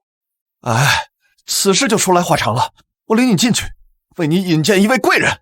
进里边，这恐怕不方便吧？都是兄弟，自家兄弟，以后这就是你家。兄弟，哎呀，你听我解释，以后就是你家了。哎，大河向东流啊，天上的星星参北斗啊，北斗啊，生死之交一乱就啊。说走咱就走啊，你有我有全都有啊。全都有啊，水里火里不回头啊。路见不平一声吼啊，该出手时就出手啊，风风火火闯九州啊。该出手时就出手啊，干！来啊！没想到公子不光文采出众，连作曲也这么厉害。可不嘛，我感觉这首歌不是普通的歌。唱的就是我们自己呀！是啊，各位哥哥们，介绍一下，这位是柱子兄弟，过命交情于我。我靠，这些不会都是陈凡的手下吧？我这不是来做事儿的，我这飞蛾扑火呀！柱子兄弟，哎呀，都自家兄弟，这里肉管够，慢点吃，慢点吃，慢点吃。不瞒您说，我在报纸上过年的时候都没吃过这么好吃的。你刚才跟我说陈凡不光是你妹夫，还愿意结交江湖好汉，说起来够呀！这是真是假？你没骗我吧？我跟你说，陈公子心胸宽广，我鲁智从来不佩服任何人，陈公子那算一个。又多了几位好兄弟。妹夫，我介绍一下，这位是赵德柱兄弟，我们过命交情。我叫赵德柱，原是傍着山的大当家。1年之前来了一伙北莽的人，夺了我的山寨。这回下山是北莽首领刘京让我下来对付你的。陈公子，我有罪啊！你要对付我妹夫？好了好了，来，既然德柱兄弟如此坦诚，那自然是要弃暗投明了。以后呢，就是自家兄弟，谁也不准再提起此事。陈公子果然是一个光明磊落之人。其实刘京是北莽的间谍，这次是国公府和林家花重金请他出手对付你，他们早就勾结在了一起。什么？国公府竟然与北莽有勾结？这可是叛国的死罪。不光如此，他们还囤积了很多粮食，哄抬物价，要发国难财。粮仓的位置就在山寨的附近，只有500个人看守。陈公子若想夺粮，我可以亲自带你过去。怪不得我暗中调查，都没有查到囤粮的地点，原来是勾结山匪藏了起来。这陈长风简直该死！如此一来，我们便把粮食抢来，这样就能缓解灾情了。公子，我等愿前往夺粮，以报公子大恩大德。不可！你莫不是怕了？这缓解灾情的法子就在眼前，你却怯懦无。你之前说可以解决赈灾的问题，可你这几天做的事情跟赈灾毫无关系。如今粮食就摆在你面前，你却不敢前往。你这几日一直在戏耍我。就算拿到了那些粮食又怎样？够这些江南百姓吃几天？10天还是半个月？吃光之后又怎么办？又说这陈长风叛国的事儿，咱们现在还没有拿到切实的证据，最多只能定他个与山匪勾结、哄抬物价之罪。哎呀，以国公府的这名望，顶多也就是抄家或者是发配边疆。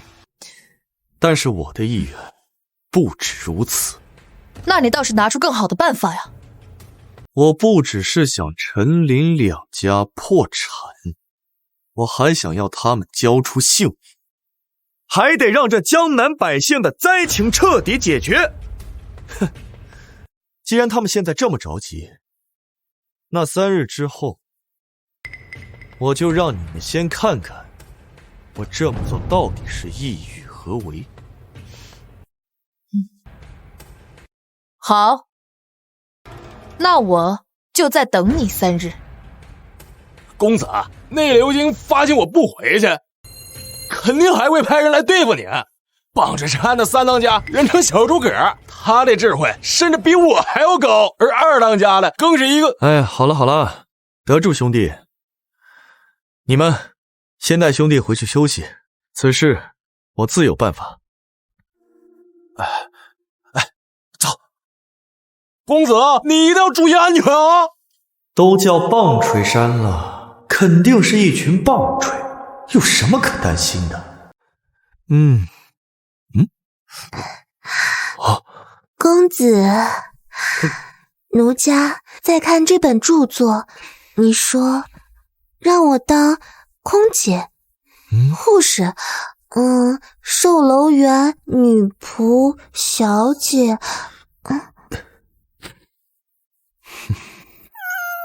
还有这个，奴家百思不得其解。你不用理解，就已经做得很好了。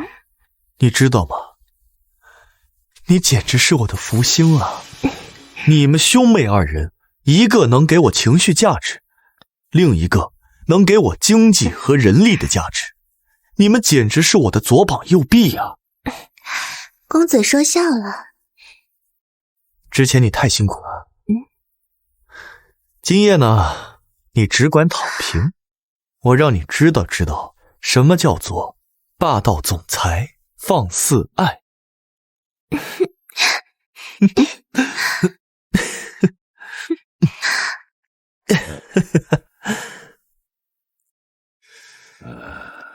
这女帝竟然下令不让官府放粮，想必是在担心与北莽交战，不管百姓的死活了。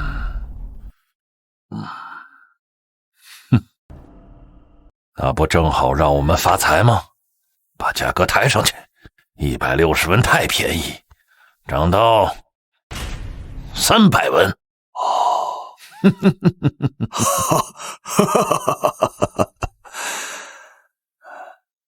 乡亲们呐，只要200文呐！我们也不是为了赚钱，我们是来解决大家的饥荒。乡亲们都过来看看，只要200文！给我也来一袋。只要200文呐！来，快！只要200文啊！快跑！来一袋！你怎么敢人？老子卖300文，凭什么你卖200文？对，知不知道整个江南只能买我林家的粮食啊？我们听说南方闹饥荒，这才千里迢迢赶来，也不为赚钱。你们竟然坐地起价，欺行霸市！我要告你们！报官！县老爷也得听我家老爷的，给我打！打人了！打人了！哎呀！是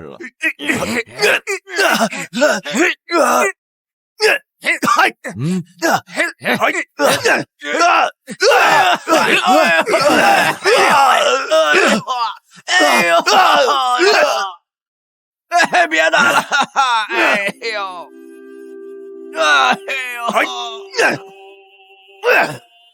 够了！哎呦！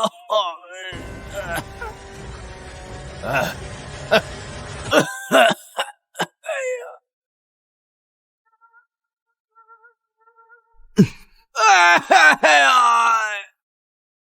回去告诉林三千还有陈长风，以后百姓们的粮问谁买，自己说了算。是，知道了。滚！快走！快走！老朽代表全村感谢陈公子的大恩大德。谢谢！快请起！哎，快起来！这可受不起啊！这就是你要给我看的结果。你虽然赶走了恶霸，可还是没有解决百姓们吃饭的问题。大家伙还是先买粮吧。来，都来啊！排队啊！来这边啊！哎，给你，真好。老爷子，给老爷子拿。哎，乡亲们都快过来啊，都有份啊！哎，粮价200文一升，你们买得起？要搁以前呢，可是真买不起。不过现在呢，陈公子办了盐厂、糖厂，还有油厂，还有好多老夫叫不上名字的店铺，这才有了我们这些庄稼人赚钱的机会。现在粮价虽说贵，可是我们可以买得起，能买得起了。陈公子，我们这些外地粮商啊，听说金陵价格贵，所以都赶过来。这一路上看到好多文人墨客都拿着您的著作，哎，没想到今天一见，陈公子果然文章卓著，而且还是个大善人呢。哎，谬赞谬赞了。哎，等我这批粮已经卖完了，哎，我就带着家人们在金陵中逛一逛，看看咱们的盛会。那就先告辞了。多谢各位好汉啊！小生走。哎，好汉们，好汉们辛苦了。来，自家酿的甜酒啊，都喝点，喝点。来，倒酒，倒酒，快去，快去！哎，多喝，多喝。多喝点，多喝点！来，多喝点，多喝点！来，喝，多喝点，多喝点啊！喝，来，多喝点！来，喝。这就是你跟我说的曲线救国，让百姓们有工作，有粮食可以买。这江南饥荒啊，最先受苦的就是农民百姓，他们无田可种，自然也就失去了挣钱的门路。我这工厂建起来，正好解决了他们的工作需求，那当然就有赚钱的机会，也能吃上饭了。可是现在的粮价太高了，而且大部分的粮食都被掌控在了陈、林两家手里。一想到让那些败类发了国难财，我恨不得杀而后快。别急嘛，还有5日，盛会开启之时，就是陈林两家覆灭之日。来，好酒量，好。好，陈公子，您可是个大善人，多喝些，多喝些，来，喝吧。喝，多谢。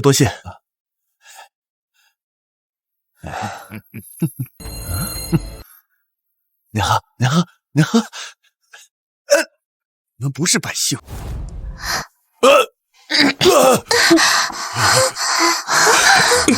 这酒有毒，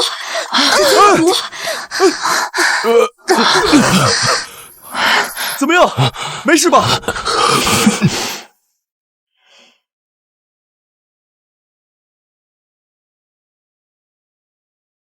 你很聪明，但在我的阴谋和阳谋面前，还是略逊一筹。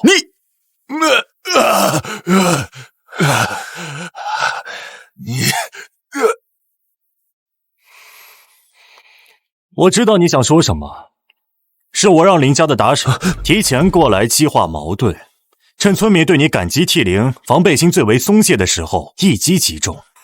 你来之前，我演练了无数次，再加上我运用了连环计瞒天过海，暗度陈仓，以假乱真。就算你有些本事，也绝对是逃脱不了的。他就是望水山的3当家的，人称小诸葛。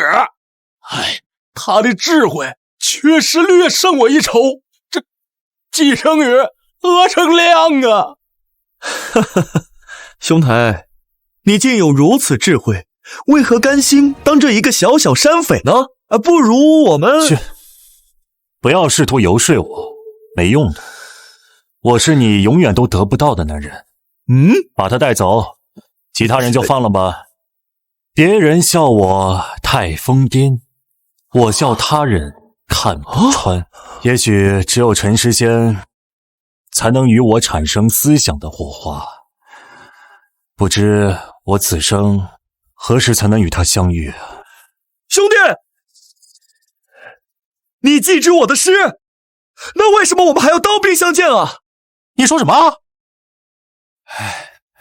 寒江孤影，江湖故人，相逢何必曾相识啊！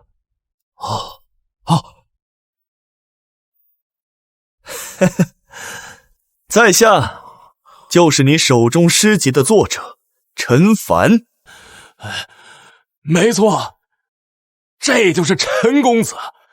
陈公子不但文采举世无双，还广交天下英雄，就连我都甘心归顺。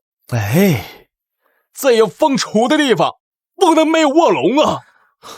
要不你也归顺了吧？原来你便是陈诗仙。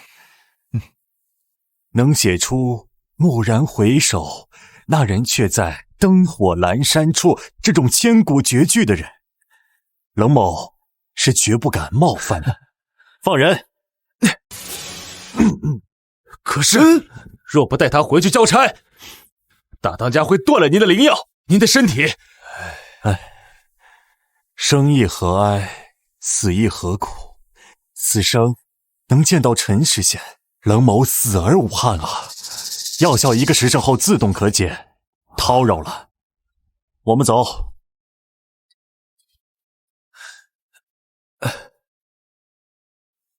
冷先生也是一个苦命之人啊，从小就身患绝症，只有这北莽国师毕朝哥的灵药才可为其续命，所以他们姐弟俩才被迫为其效命呢。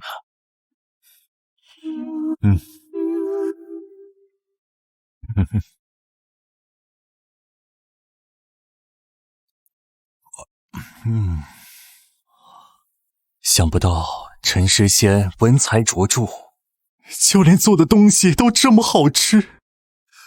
兄台请留步！等等，等等啊！请留步！龙兄，在下斗胆一问，你这是患了什么病啊？在下略懂医术。陈诗仙还懂医术，只可惜我得的是消渴之症，世间名医无人可医呀。消渴，那不就是糖尿病吗？在古代确实无法根治，但用现代的科学饮食和调整生活习惯，再加上中药，能够极大缓解。若冷兄你信得过我的话，不妨试试我的办法。不是冷某不相信陈诗仙，实是我这顽疾无药可医啊。我问你啊，是不是每次吃了这甜食之后，都会口渴难耐，并且频繁小解啊？是啊，没错。所以平时我都极为克制饮食，很少吃这种甜食。平时只吃米饭和馒头。古人根本不懂，消渴之症的根源是糖分摄入过量，而碳水才是糖尿病杀手。你这个吃法能好才怪。不过看他的样子，应该病得不严重，调理起来不难。在下不才，但是我对此症颇有研究，不如冷兄在山下停留几日，试试我的法子。我们是两个不同阵营的人，刚才我还设计害了你。莫问前程有愧，但求今生无悔。我都不怎么在意，你何须在意啊？走着。这下连军师也有了，何愁大业不成啊？等等，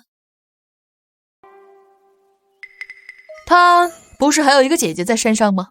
他若是不回去，那他姐姐岂不是危险了？无妨，无妨。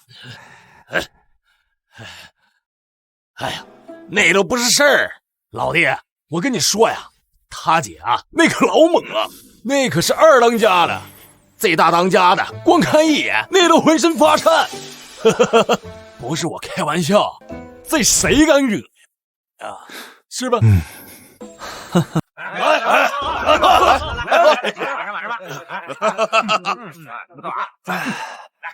好酒，好酒。爽！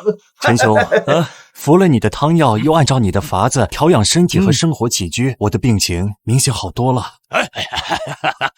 冷兄，你这身体不好，这点酒我喝了。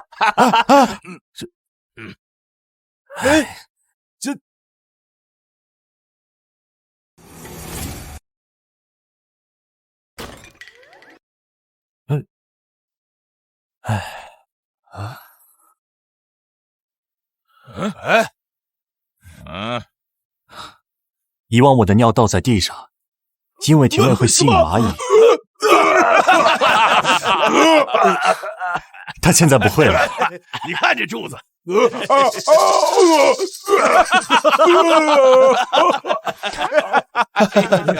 你们。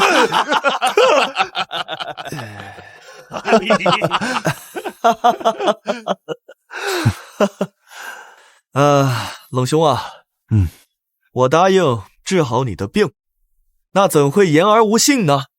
只不过我最近还是担心这个令姐的安危呀，不如咱们找个机会把她营救出来。无妨，以我姐的身手，山上那些人奈何不了她。等她见我多日没有回山，便会下山来寻担。各位，今日这良辰吉日，不如咱们结为义兄兄弟。好啊，好啊！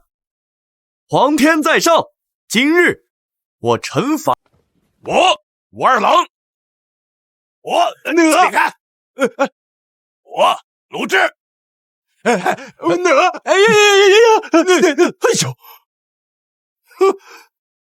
我戴州，我冷干柴，今日结拜为异姓兄弟，不求同年同月同日生，但求同年同月同日死。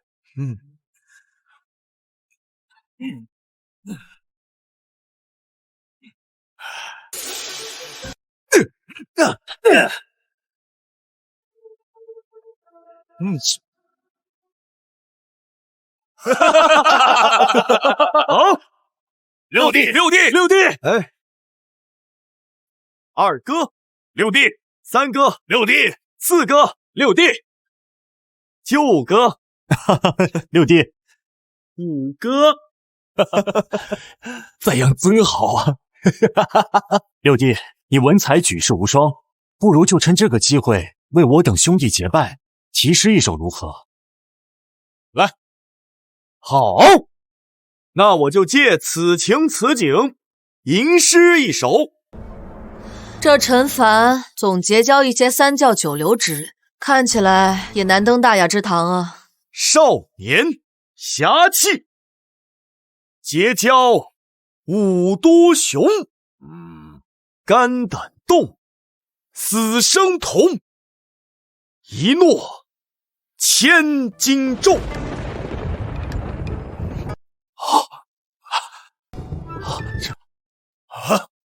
看，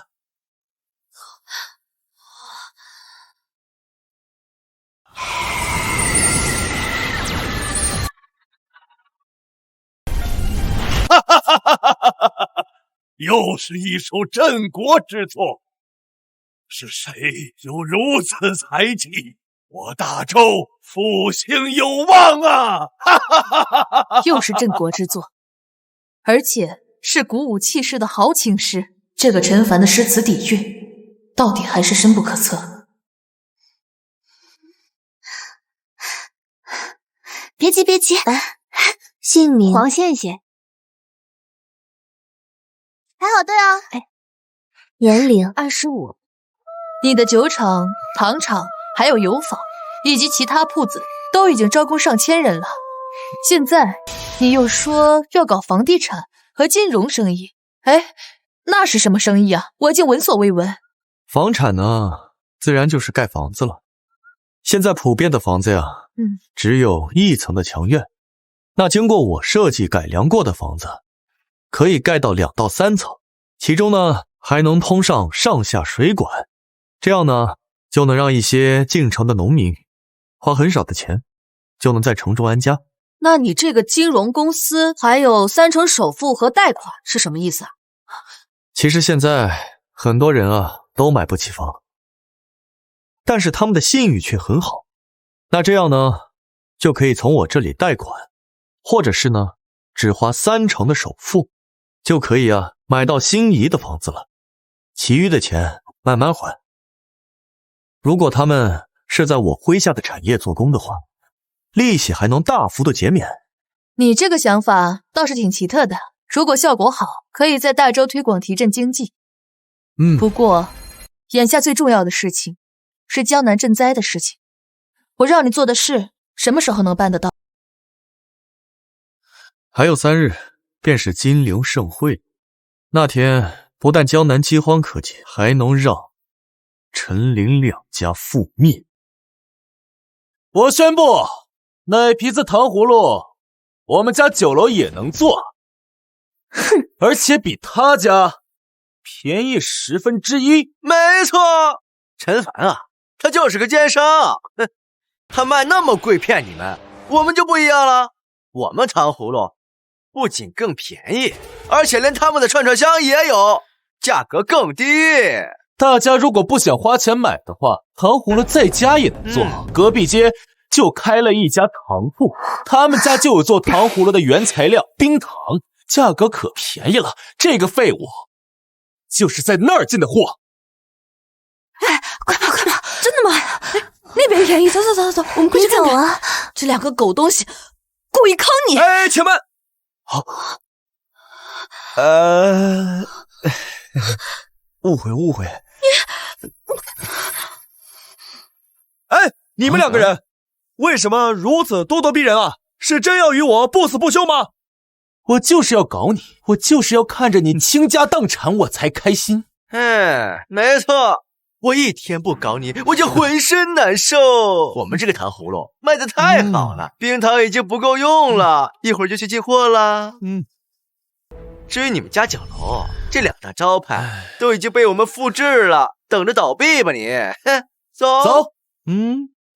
哎，还有啊，别急啊！哎，给我留一个呀！别急，都有。好，哎呀，别扯了，大家别急，这个都有。太好了，买到了。哎，还有吗？老板，给我一个。没了，各位，行吧，明天再来吧。明天包准给你们提前准备好，可以吧？我又没了呢。生意太火了，明天给你们留，可以吧？一定要给我留一点啊！好。二位，今日没有了，明日再来。明日绝对有。是，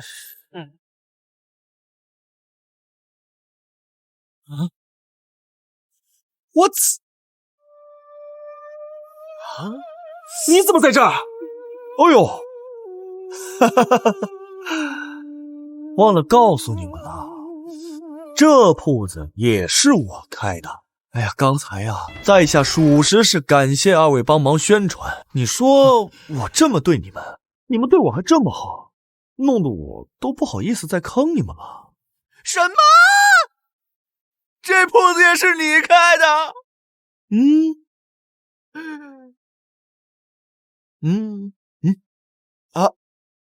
二位，既然是我妹夫的朋友，那哥哥一定给你们打折。打折。这样吧，明天提前给你们留。你等着，王八蛋，走！等着。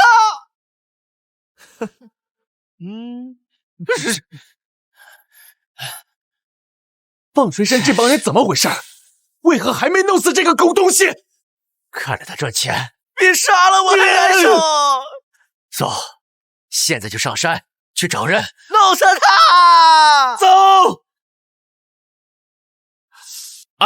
按理说，小诸葛也走好几天了，也该得手了。那怎么让陈凡那狗懒子还蹦的呢？这2当家的小劲儿太拿人了。快帮我问问，多少钱？让我来一次。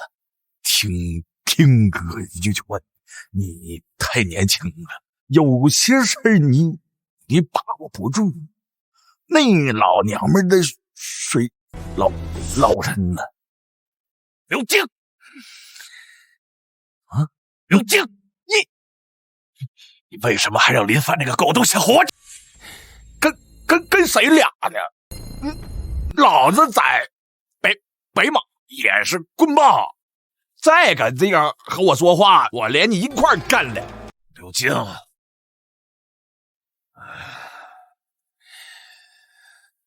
你别忘了，你能在大周立足获取情报，全都是因为我。我连这点小事都做不好，休怪我翻脸。行，你有种。那美女，你亲自走一趟呗，看看啥情况呗，顺带把国师的灵药给老弟带过去，这几天不吃药也不行。我会出手。你瞅啥？再瞅眼珠子给你抠出来！我操，谁在说话？我没瞎说吧？他一开口，你根本硬不起来。这确实禁欲。那必须的，不禁欲的话，哪能轮得到你？好了，说正事儿。最近来了一批外地粮商，把价钱压得很低，不如我们都收了，反正有差价可赚。有危险，而且我手头上的钱都压在了粮食上面。陈凡这个狗东西搅了局，弄得生意惨淡。不行就贷款，那废物不是开了一家钱庄，就从他那儿借，反正他也活不了多久。到时，还用还吗？哎呀，还是爹的办法好。来，公子。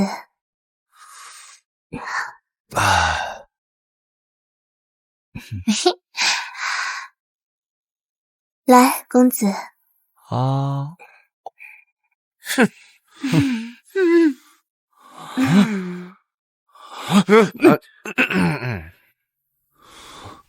这狗东西凭什么霸占这么多美女？恨不得杀之而后快。你们二位说要拿自己的铺子和宅子做抵押，各借20万两银子？对，国公府那宅子的价值你最清楚，肯定不止20万两。3天，我以我们的信誉做担保，就3天，一定还清。不用3日，今晚你就得死。先坑你的钱，再拿捏你的女人。哎呀，这事儿不太好办呢。你什么意思？这银庄开门做生意，我们又不是不给利息，怎么着？你这不是欺负老实人吗？小凡啊，我们之间好歹是一家人，虽然闹了一点误会，但有难这不能不帮啊。二位可别误会了，我不是不借，就是之前一直是从你们那儿拿钱的，现在突然调换了角色，这一会儿还真有点不太适应。小可小爱，给二位公子立借据，签了立马打钱。哎，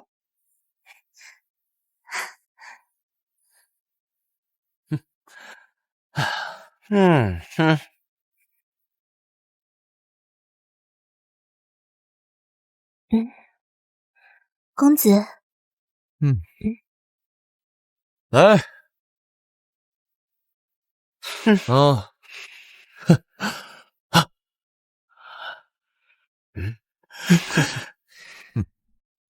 走。本来想让他们两家破产，还要用些手段，现在连手段都不用喽。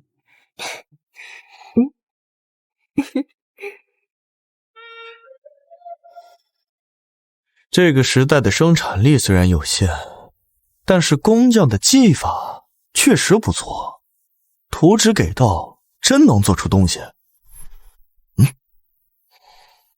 这射程最起码得有400米，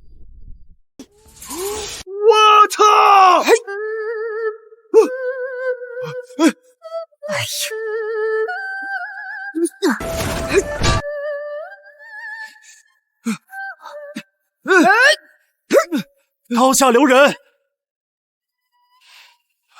住手！住手啊！六弟，这是我姐，这是我结拜兄弟，放下！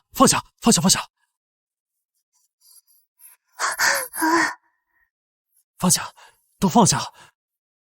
姐，陈公子不光是我结拜兄弟，更是我救命恩人。我的萧可之症就是被他医治好的。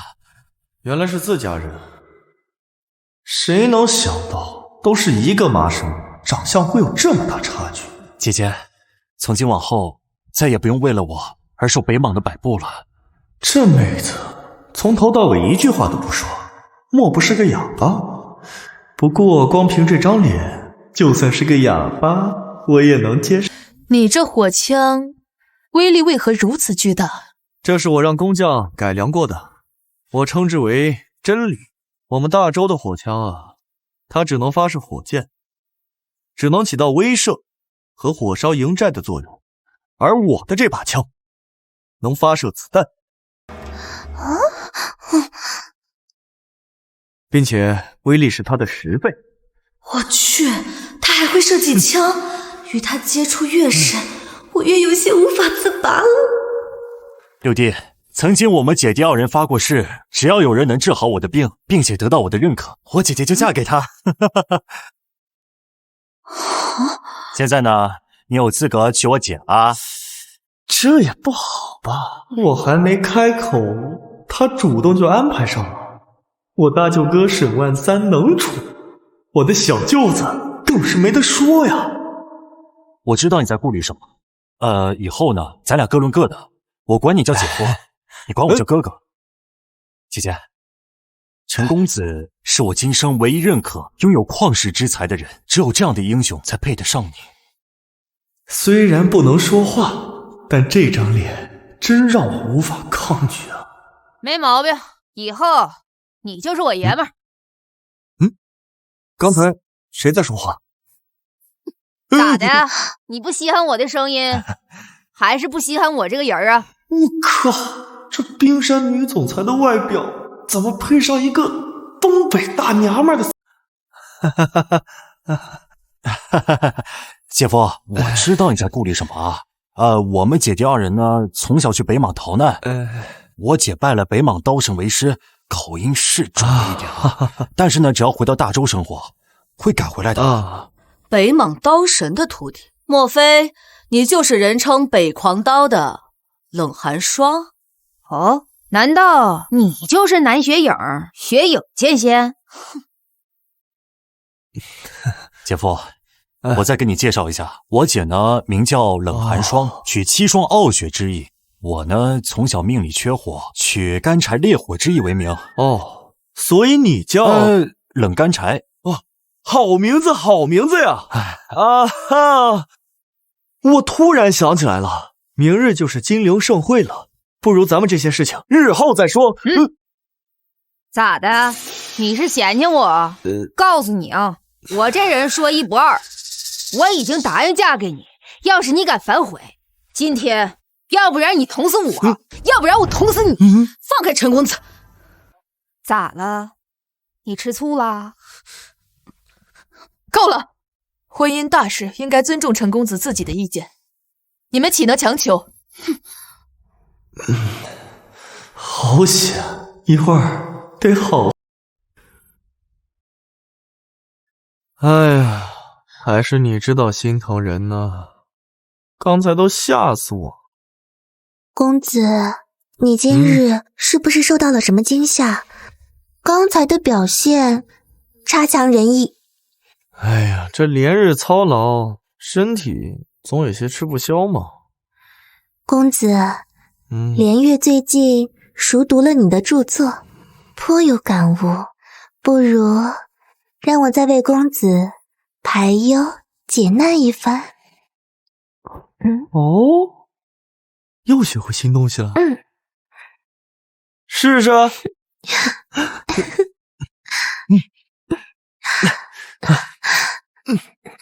呀，公子啊！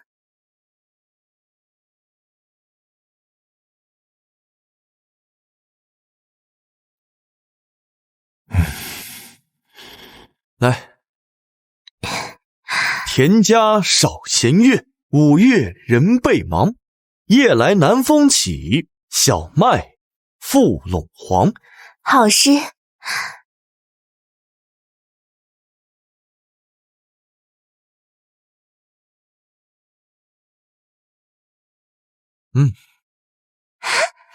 一夕开元全盛日，小邑犹藏万家事。稻米流脂粟米白，公司仓廪俱丰实。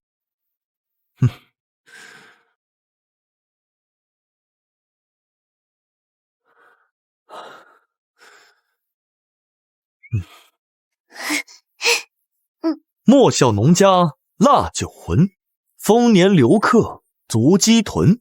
山重水复疑无路，6岸花明又一村。将这3首诗交给戴忠，让其快马加鞭。今日之内，我要让这诗句传遍整个江南。好，快去。你之前说过会在今日解决江南赈灾的问题，而且会让陈林2家破产。就凭那3首诗，这3首诗只是锦上添花，我要用文字的力量传播出去，让江南百姓心中燃起对丰收的渴望。华兄，劳烦你告知金陵知府，今日开仓放粮，并且让官府张贴告示，就说这女帝的赈灾粮已经陆续抵达江南。可即便是开仓放粮，最多也只能支撑半月，并非彻底解决之法。稍安勿躁，一切变局都在今日。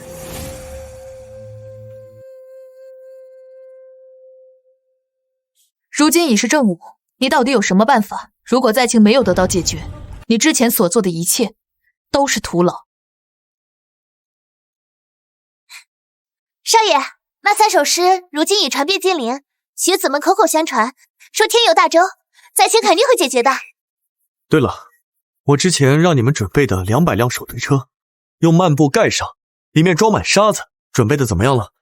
放心，我已吩咐武大哥与鲁二哥护送车队进京城，并且告诉他们，这是朝廷发放的第1批赈灾粮。好，陈林2家的末日到了。什么？外地的粮商把价格降到了100文？没错，官府不知怎么突然开仓放粮，而且女帝也运来了一批赈灾粮。今日恰好是金陵盛会，外地粮商涌入，他们怕粮食砸在手里，宁可赔钱也要抛售。完了，我们手里囤了这么多粮食，如果再继续降价，我们就血本无归了。哎，不行，我也得赶紧去抛售啊！等等，慌什么？爹，完蛋了，爹！这外地涌入的粮商比想象中还要多，他们好多是来金陵游玩，顺便收粮。结果现在看到粮价崩了，都在不计后果的抛售，已经有人卖到60文1斗了，而且这粮价还在降。什么？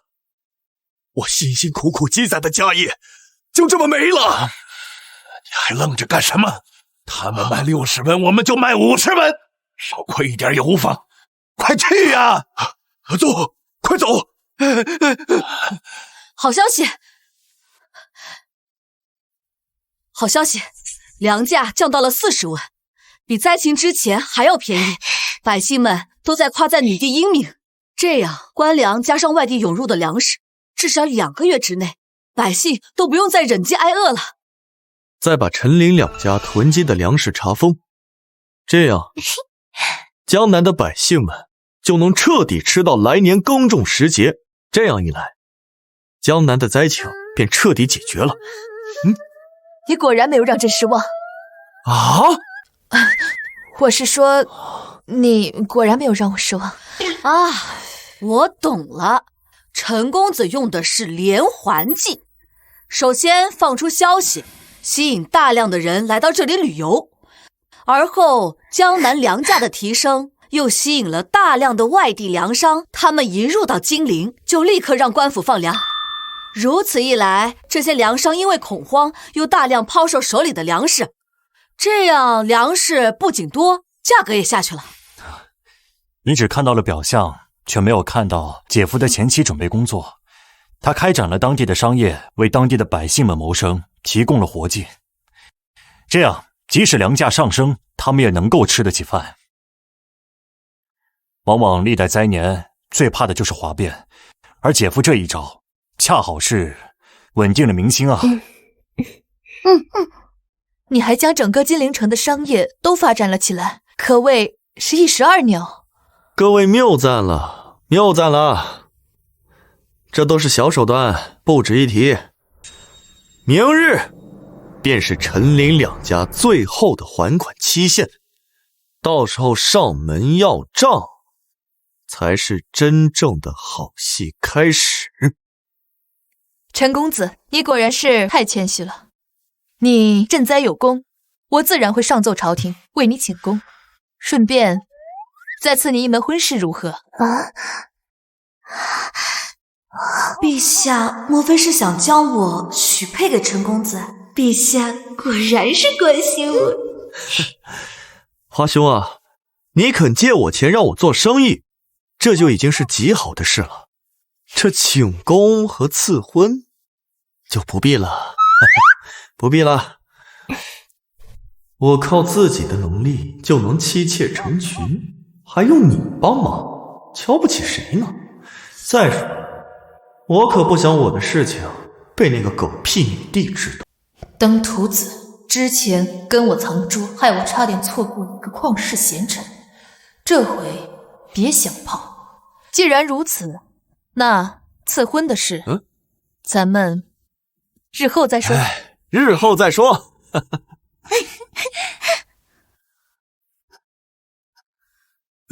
这种日子过得也是索然无味啊！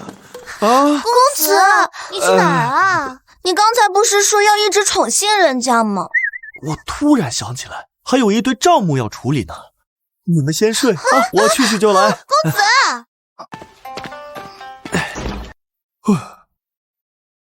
哎呀，好险呐！还好这卧室多。凡凡，你终于来了。凡凡，薛姑娘，你是不是喝多了呀？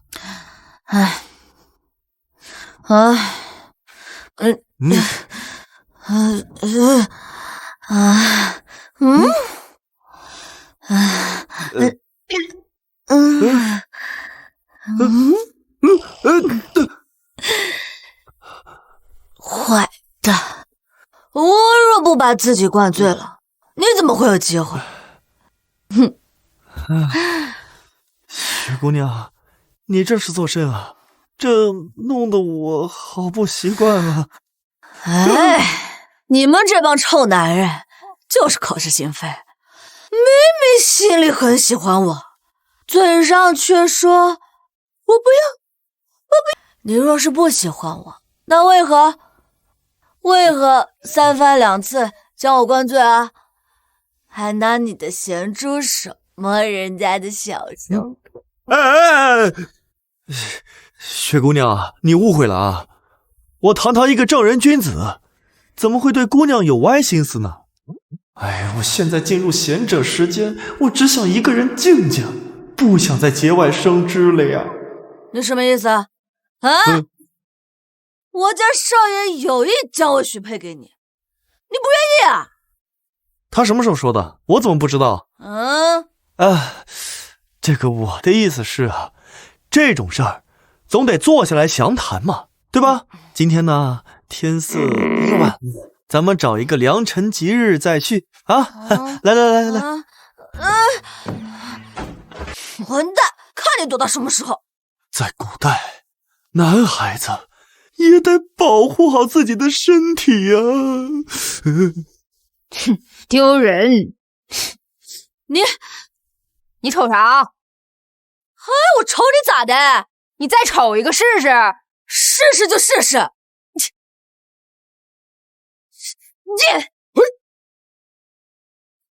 逆子，我国公府是你能来撒野的？这白纸黑字写得清清楚楚。陈林两家借了我40万两，今天呢是最后的还款日。你们不会是想抵赖吧？哎呀，我们不是已经还了30万两了吗？我们这次手头最近有那么一丢丢紧张，再宽限几天。这样5天之内一定还清。对啊，小凡，咱们都是一家人，这一笔还写不出2个陈字来呢，给点面子嘛。哎，你可别随便乱攀关系啊！这陈长风已经把我赶出了国公府，我现在跟你们一文钱关系都没有。哼！还有，面子是什么东西啊？我不知道，我只认钱，还钱。造反，逆子！哥哥们。有人想要抵赖，那怎么办啊？以德服人，逆子！真当我国公府是什么人都能来撒野的吗？给我教训这帮破皮！公子，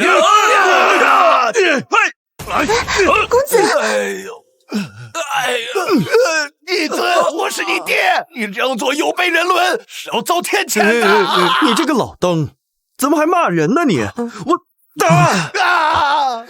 你别怕，咱俩谁是谁的爹？谁是谁的爹？别打了，别打了！谁是谁的爹？谁是谁的爹？别打了！你是爹，你是我的爹。现在你们对还钱这件事没有异议吧？对，不是，凡儿，不就是10万两吗？府里古董字画多的是，你随便拿就是了。哎呀，你是不是老糊涂了呀？哎，这借据上写得清清楚楚，逾期未还，可要10倍赔偿本金。你们现在欠我400万两啊！这小安，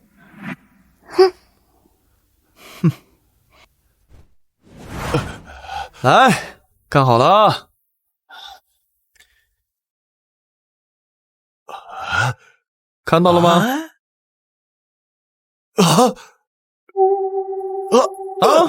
我，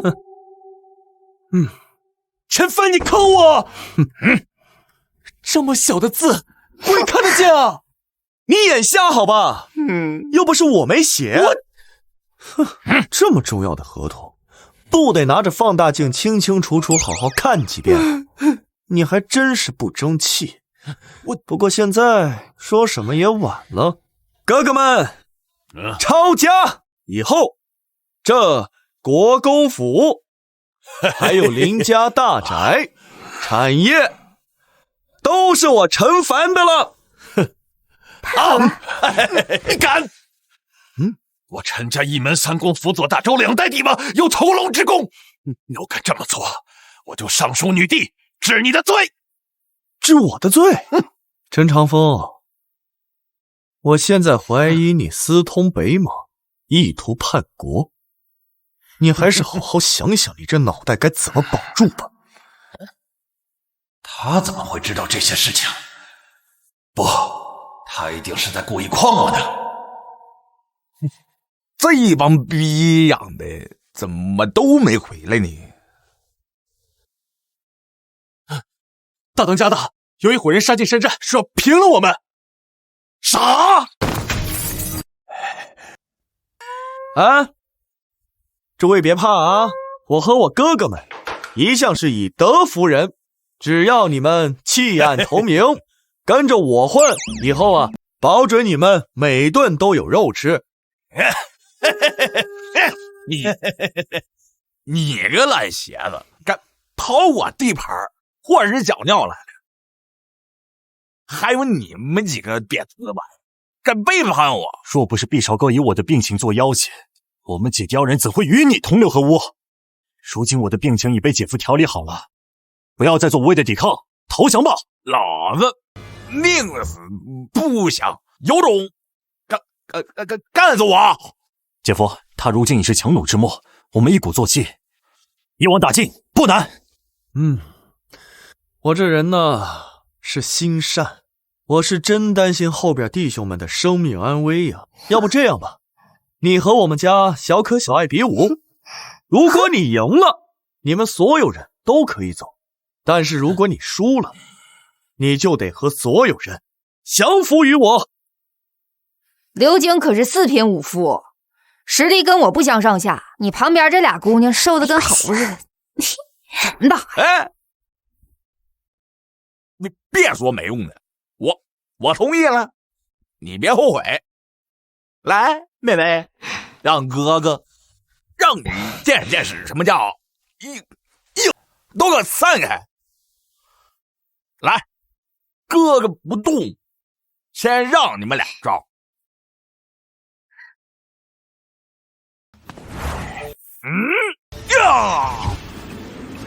这是4品武夫的铜皮铁骨，北莽人的身体要比大周人本来就高出许多。姐夫，这次要失算了。北莽有武夫，我们大周有文脉加成，有战时师。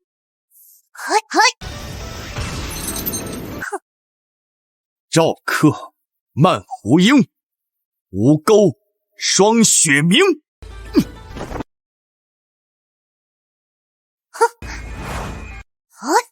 银鞍照白马，飒沓如流星。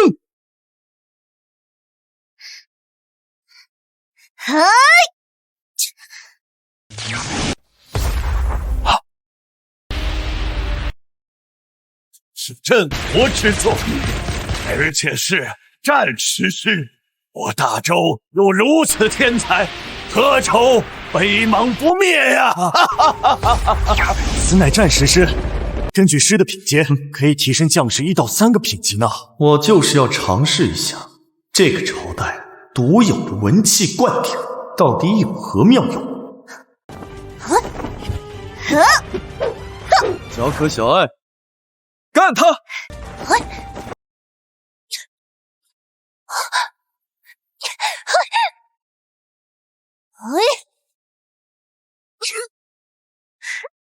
我尼玛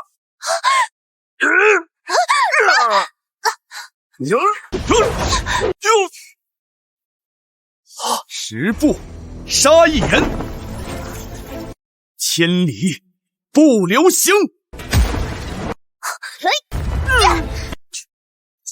事了拂衣去，深藏功与名。姐夫大才，乃我平生进见。姐，你可要把握住啊！他必须是我爷们儿，谁也抢不走。这天下文采为一旦，我妹夫独占12斗，其他人倒欠2斗。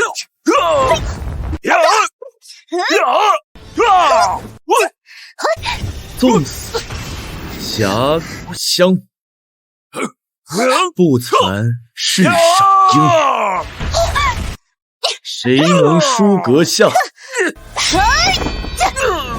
白手太玄经。别打了，我服了，我服了还不行吗？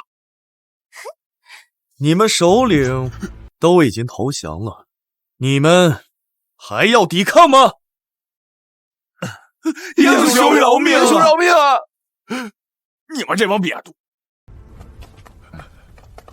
哎呦，快点！饶命！饶命！这就是你们最后的倚仗吗？这也玩完了吗？你说什么？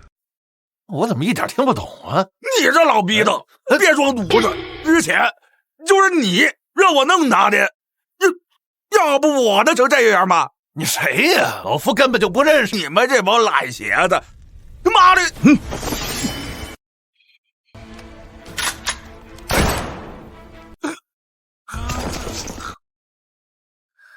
废话真多，堂堂陈国公怎会与你这类废物勾结？是吧？这个逆子是主动跟我示好，凡儿，我就知道你会念及血脉亲情，从今以后，咱们还是一家人。陈林两家勾结的并不是山匪，而是北莽人。刚才这北莽间谍的话，想必你们都听见了。你还愣着干什么？还不把这4个叛国贼押进衙门！陈凡，你饶了我吧！这老东西早就把我赶出国公府了。哼，整个金陵都知道，他叛国跟我可没关系啊！你别跟我犟！休以你这种人为伍！好啊，陈凡，你以后就是我义父了，我以你马首是瞻，能不能放过我？哎呀，看在你们诚心道歉的份上，我也不能赶尽杀绝呀。毕竟都是兄弟，原谅你们了。谢义父。公子，对了，你家那2人留在我们府中刷马桶，莫非真要放他们走？我陈凡一诺千金，说出去的话如同泼出去的水，当然不会反悔。我才不信，公子，你对女人和敌人从不手软的。我看啊，一定又是在编什么坏呢。我堂堂正人君子，大善人，你们怎么都这么误解我呀？行了，我还有事要去忙，你再休息会儿吧。啊？我还想……如今解决掉陈林两家心腹大患，我终于可以过安心日子了。哼，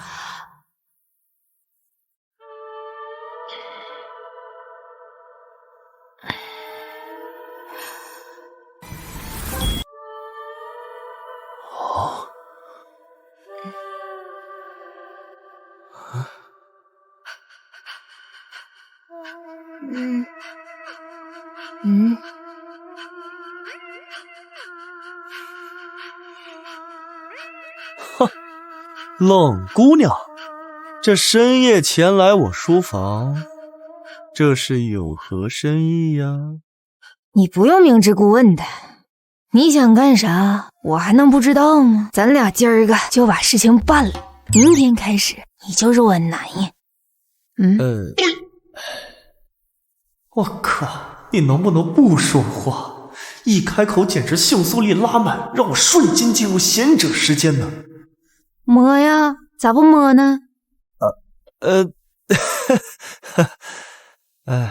你误会了，我堂堂一个正人君子，怎么会对姑娘有着歪心思呢？今儿个你整也得整，不整也得整。要是整不出个花样来，我就整死你。那你把我整死吧。那也行，那也行。你差点把我净身，你知不知道？过来。躺好了你。你要干嘛呀？当然是干你。不要啊！我已托关系让金陵知府连夜审讯陈长风，他叛国的罪名已经定死了。此事若是解决之后，你当真不跟我回帝都？你想要什么官职，我都可以上表女帝为你求来。我这个人啊，闲散惯了，就想待在这金陵城过些逍遥日子。花兄的心意我心领了。这回你逃不出我的手掌心。等我回到帝都之后，便重启婚姻。我倒要看看你知道朕的身份之后会是什么反应。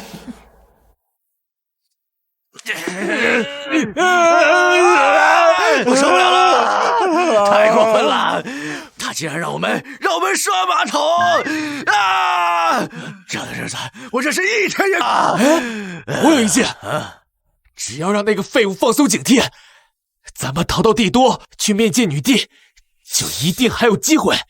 别忘了，之前我可是女帝的未婚夫，那个废物只是顶替我的。对呀，哎呀，以你的才华，一定能赢得女帝的青睐。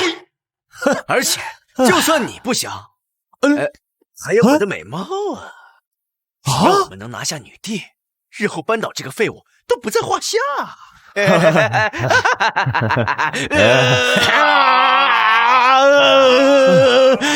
二位兄台，哎呀，不知二位在我这府上可还生活的习惯？习惯，就跟自己家似的。哦，哎呀，就是啊，天天刷马桶太累了。能否给我们2个人半天假，放我们出去放松一下，那就更好了。不瞒二位兄台，我这赈灾有功，朝廷说让我进帝都加官进爵，有2个名额。只是我呀，在这金陵待得久，实在是不愿意离开。不知二位……我愿意啊！哦，正想着怎么去帝都，这废物竟然主动给我们机会。这不是天无绝人之路吗？可是在这朝廷当差极为辛苦，代价也是有些大。嗨，我们不怕，再苦再累，我们都不怕。那既然二位兄台如此执着，那我便安排你们进京做官。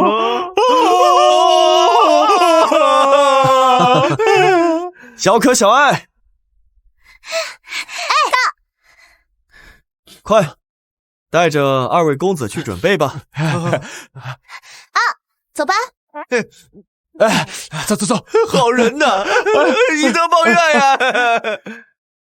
你不是跟他们有仇吗？为什么还要帮他们？我到现在也没有听说朝廷什么时候要封官了。他们去帝都，任何官职啊？宦官呢？放我出去！我是国公啊！你们不能这么对我！我要上表女帝！放我出去！哼！算你们识相，知道本国公不好惹。你是何人？跪下！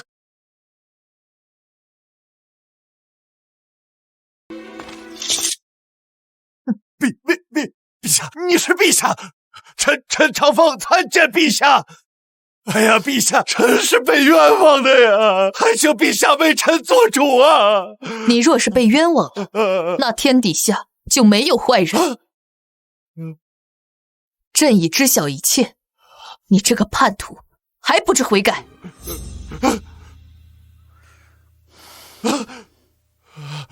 臣该死，还请陛下息怒。若不是陈凡拥有旷世之能，整个江南还不知道有多少百姓会死，朕的整个江山都要被你们这些蛀虫给毁了。怪不得陈凡敢这么嚣张，原来是有陛下给他撑腰。莫非陛下退婚是假的，实则是看上他？臣罪大恶极，但在死之前，还请陛下让罪臣见我儿陈凡一面。他与陛下的婚约乃是先帝所赐，不能轻易撕毁啊！你这是何意？难道陛下不喜欢他？罢了，既然你真心悔过，朕可以让你死前见见。谢陛下。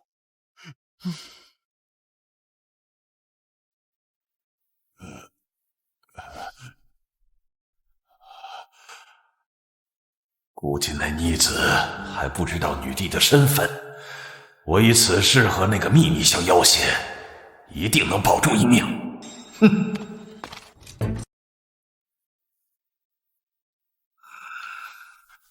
这叛徒不是要斩首了吗？知府大人让我过来做事。哼！凡儿，为父有一件能带给你泼天富贵的秘密，你想不想听啊？不想。你还有没有别的事儿？没有我就先走了。哎，等等，你为何不想？这是大好事啊！老子现在过得不要太逍遥，需要你给我富贵啊！你还有没有别的后事要交代？你先别激动啊，还有一件天大的秘密，是关于你的身世。我的身世？难道我不是你亲生的？动心了吧？我就知道你会动心，只要你答应救我一命，我就……哼，跟我说这么多干嘛？我一个现代穿越过来的，我知道了还得去找我亲生父母，怎么潇洒过生活？哼，哎，这人已经交代完了，拉出去砍了吧。哎呀，爹呀！谁把这老登的棺材摆这？公子，您在外名望颇高，这陈国公嘛，毕竟是您的亲生父亲。如果你不替他料理后事，我怕世人会诟病公子你的。也有些道理。爹呀，你可一路顺风啊！孩儿现在的能力实在是太弱，根本没有办法与那北莽人对抗呀！哎呀，实在是无法为您报仇了。孩儿实在是没有颜面做您的儿子呀，所以今日决定与您断绝父子关系。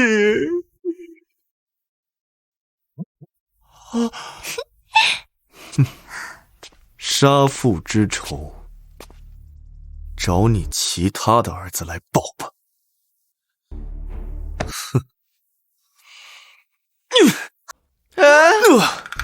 可是少爷，他已经没有正解的儿子了。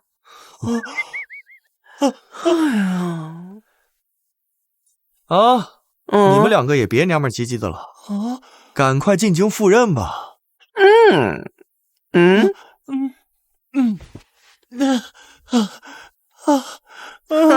走。公子啊，虽然如今他们已是太监，但你放了他们，日后会不会找你报仇啊？就他们这脑子，还得感谢我呢。谢谢啊，谢谢啊。看吧。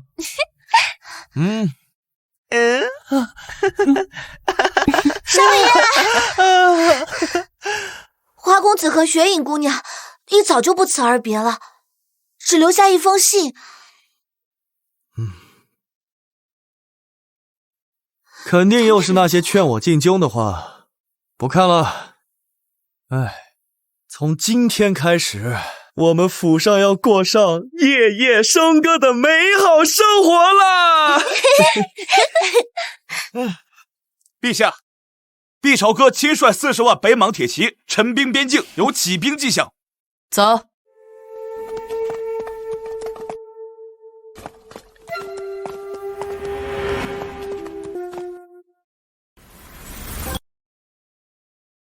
陈凡，我在帝都等你。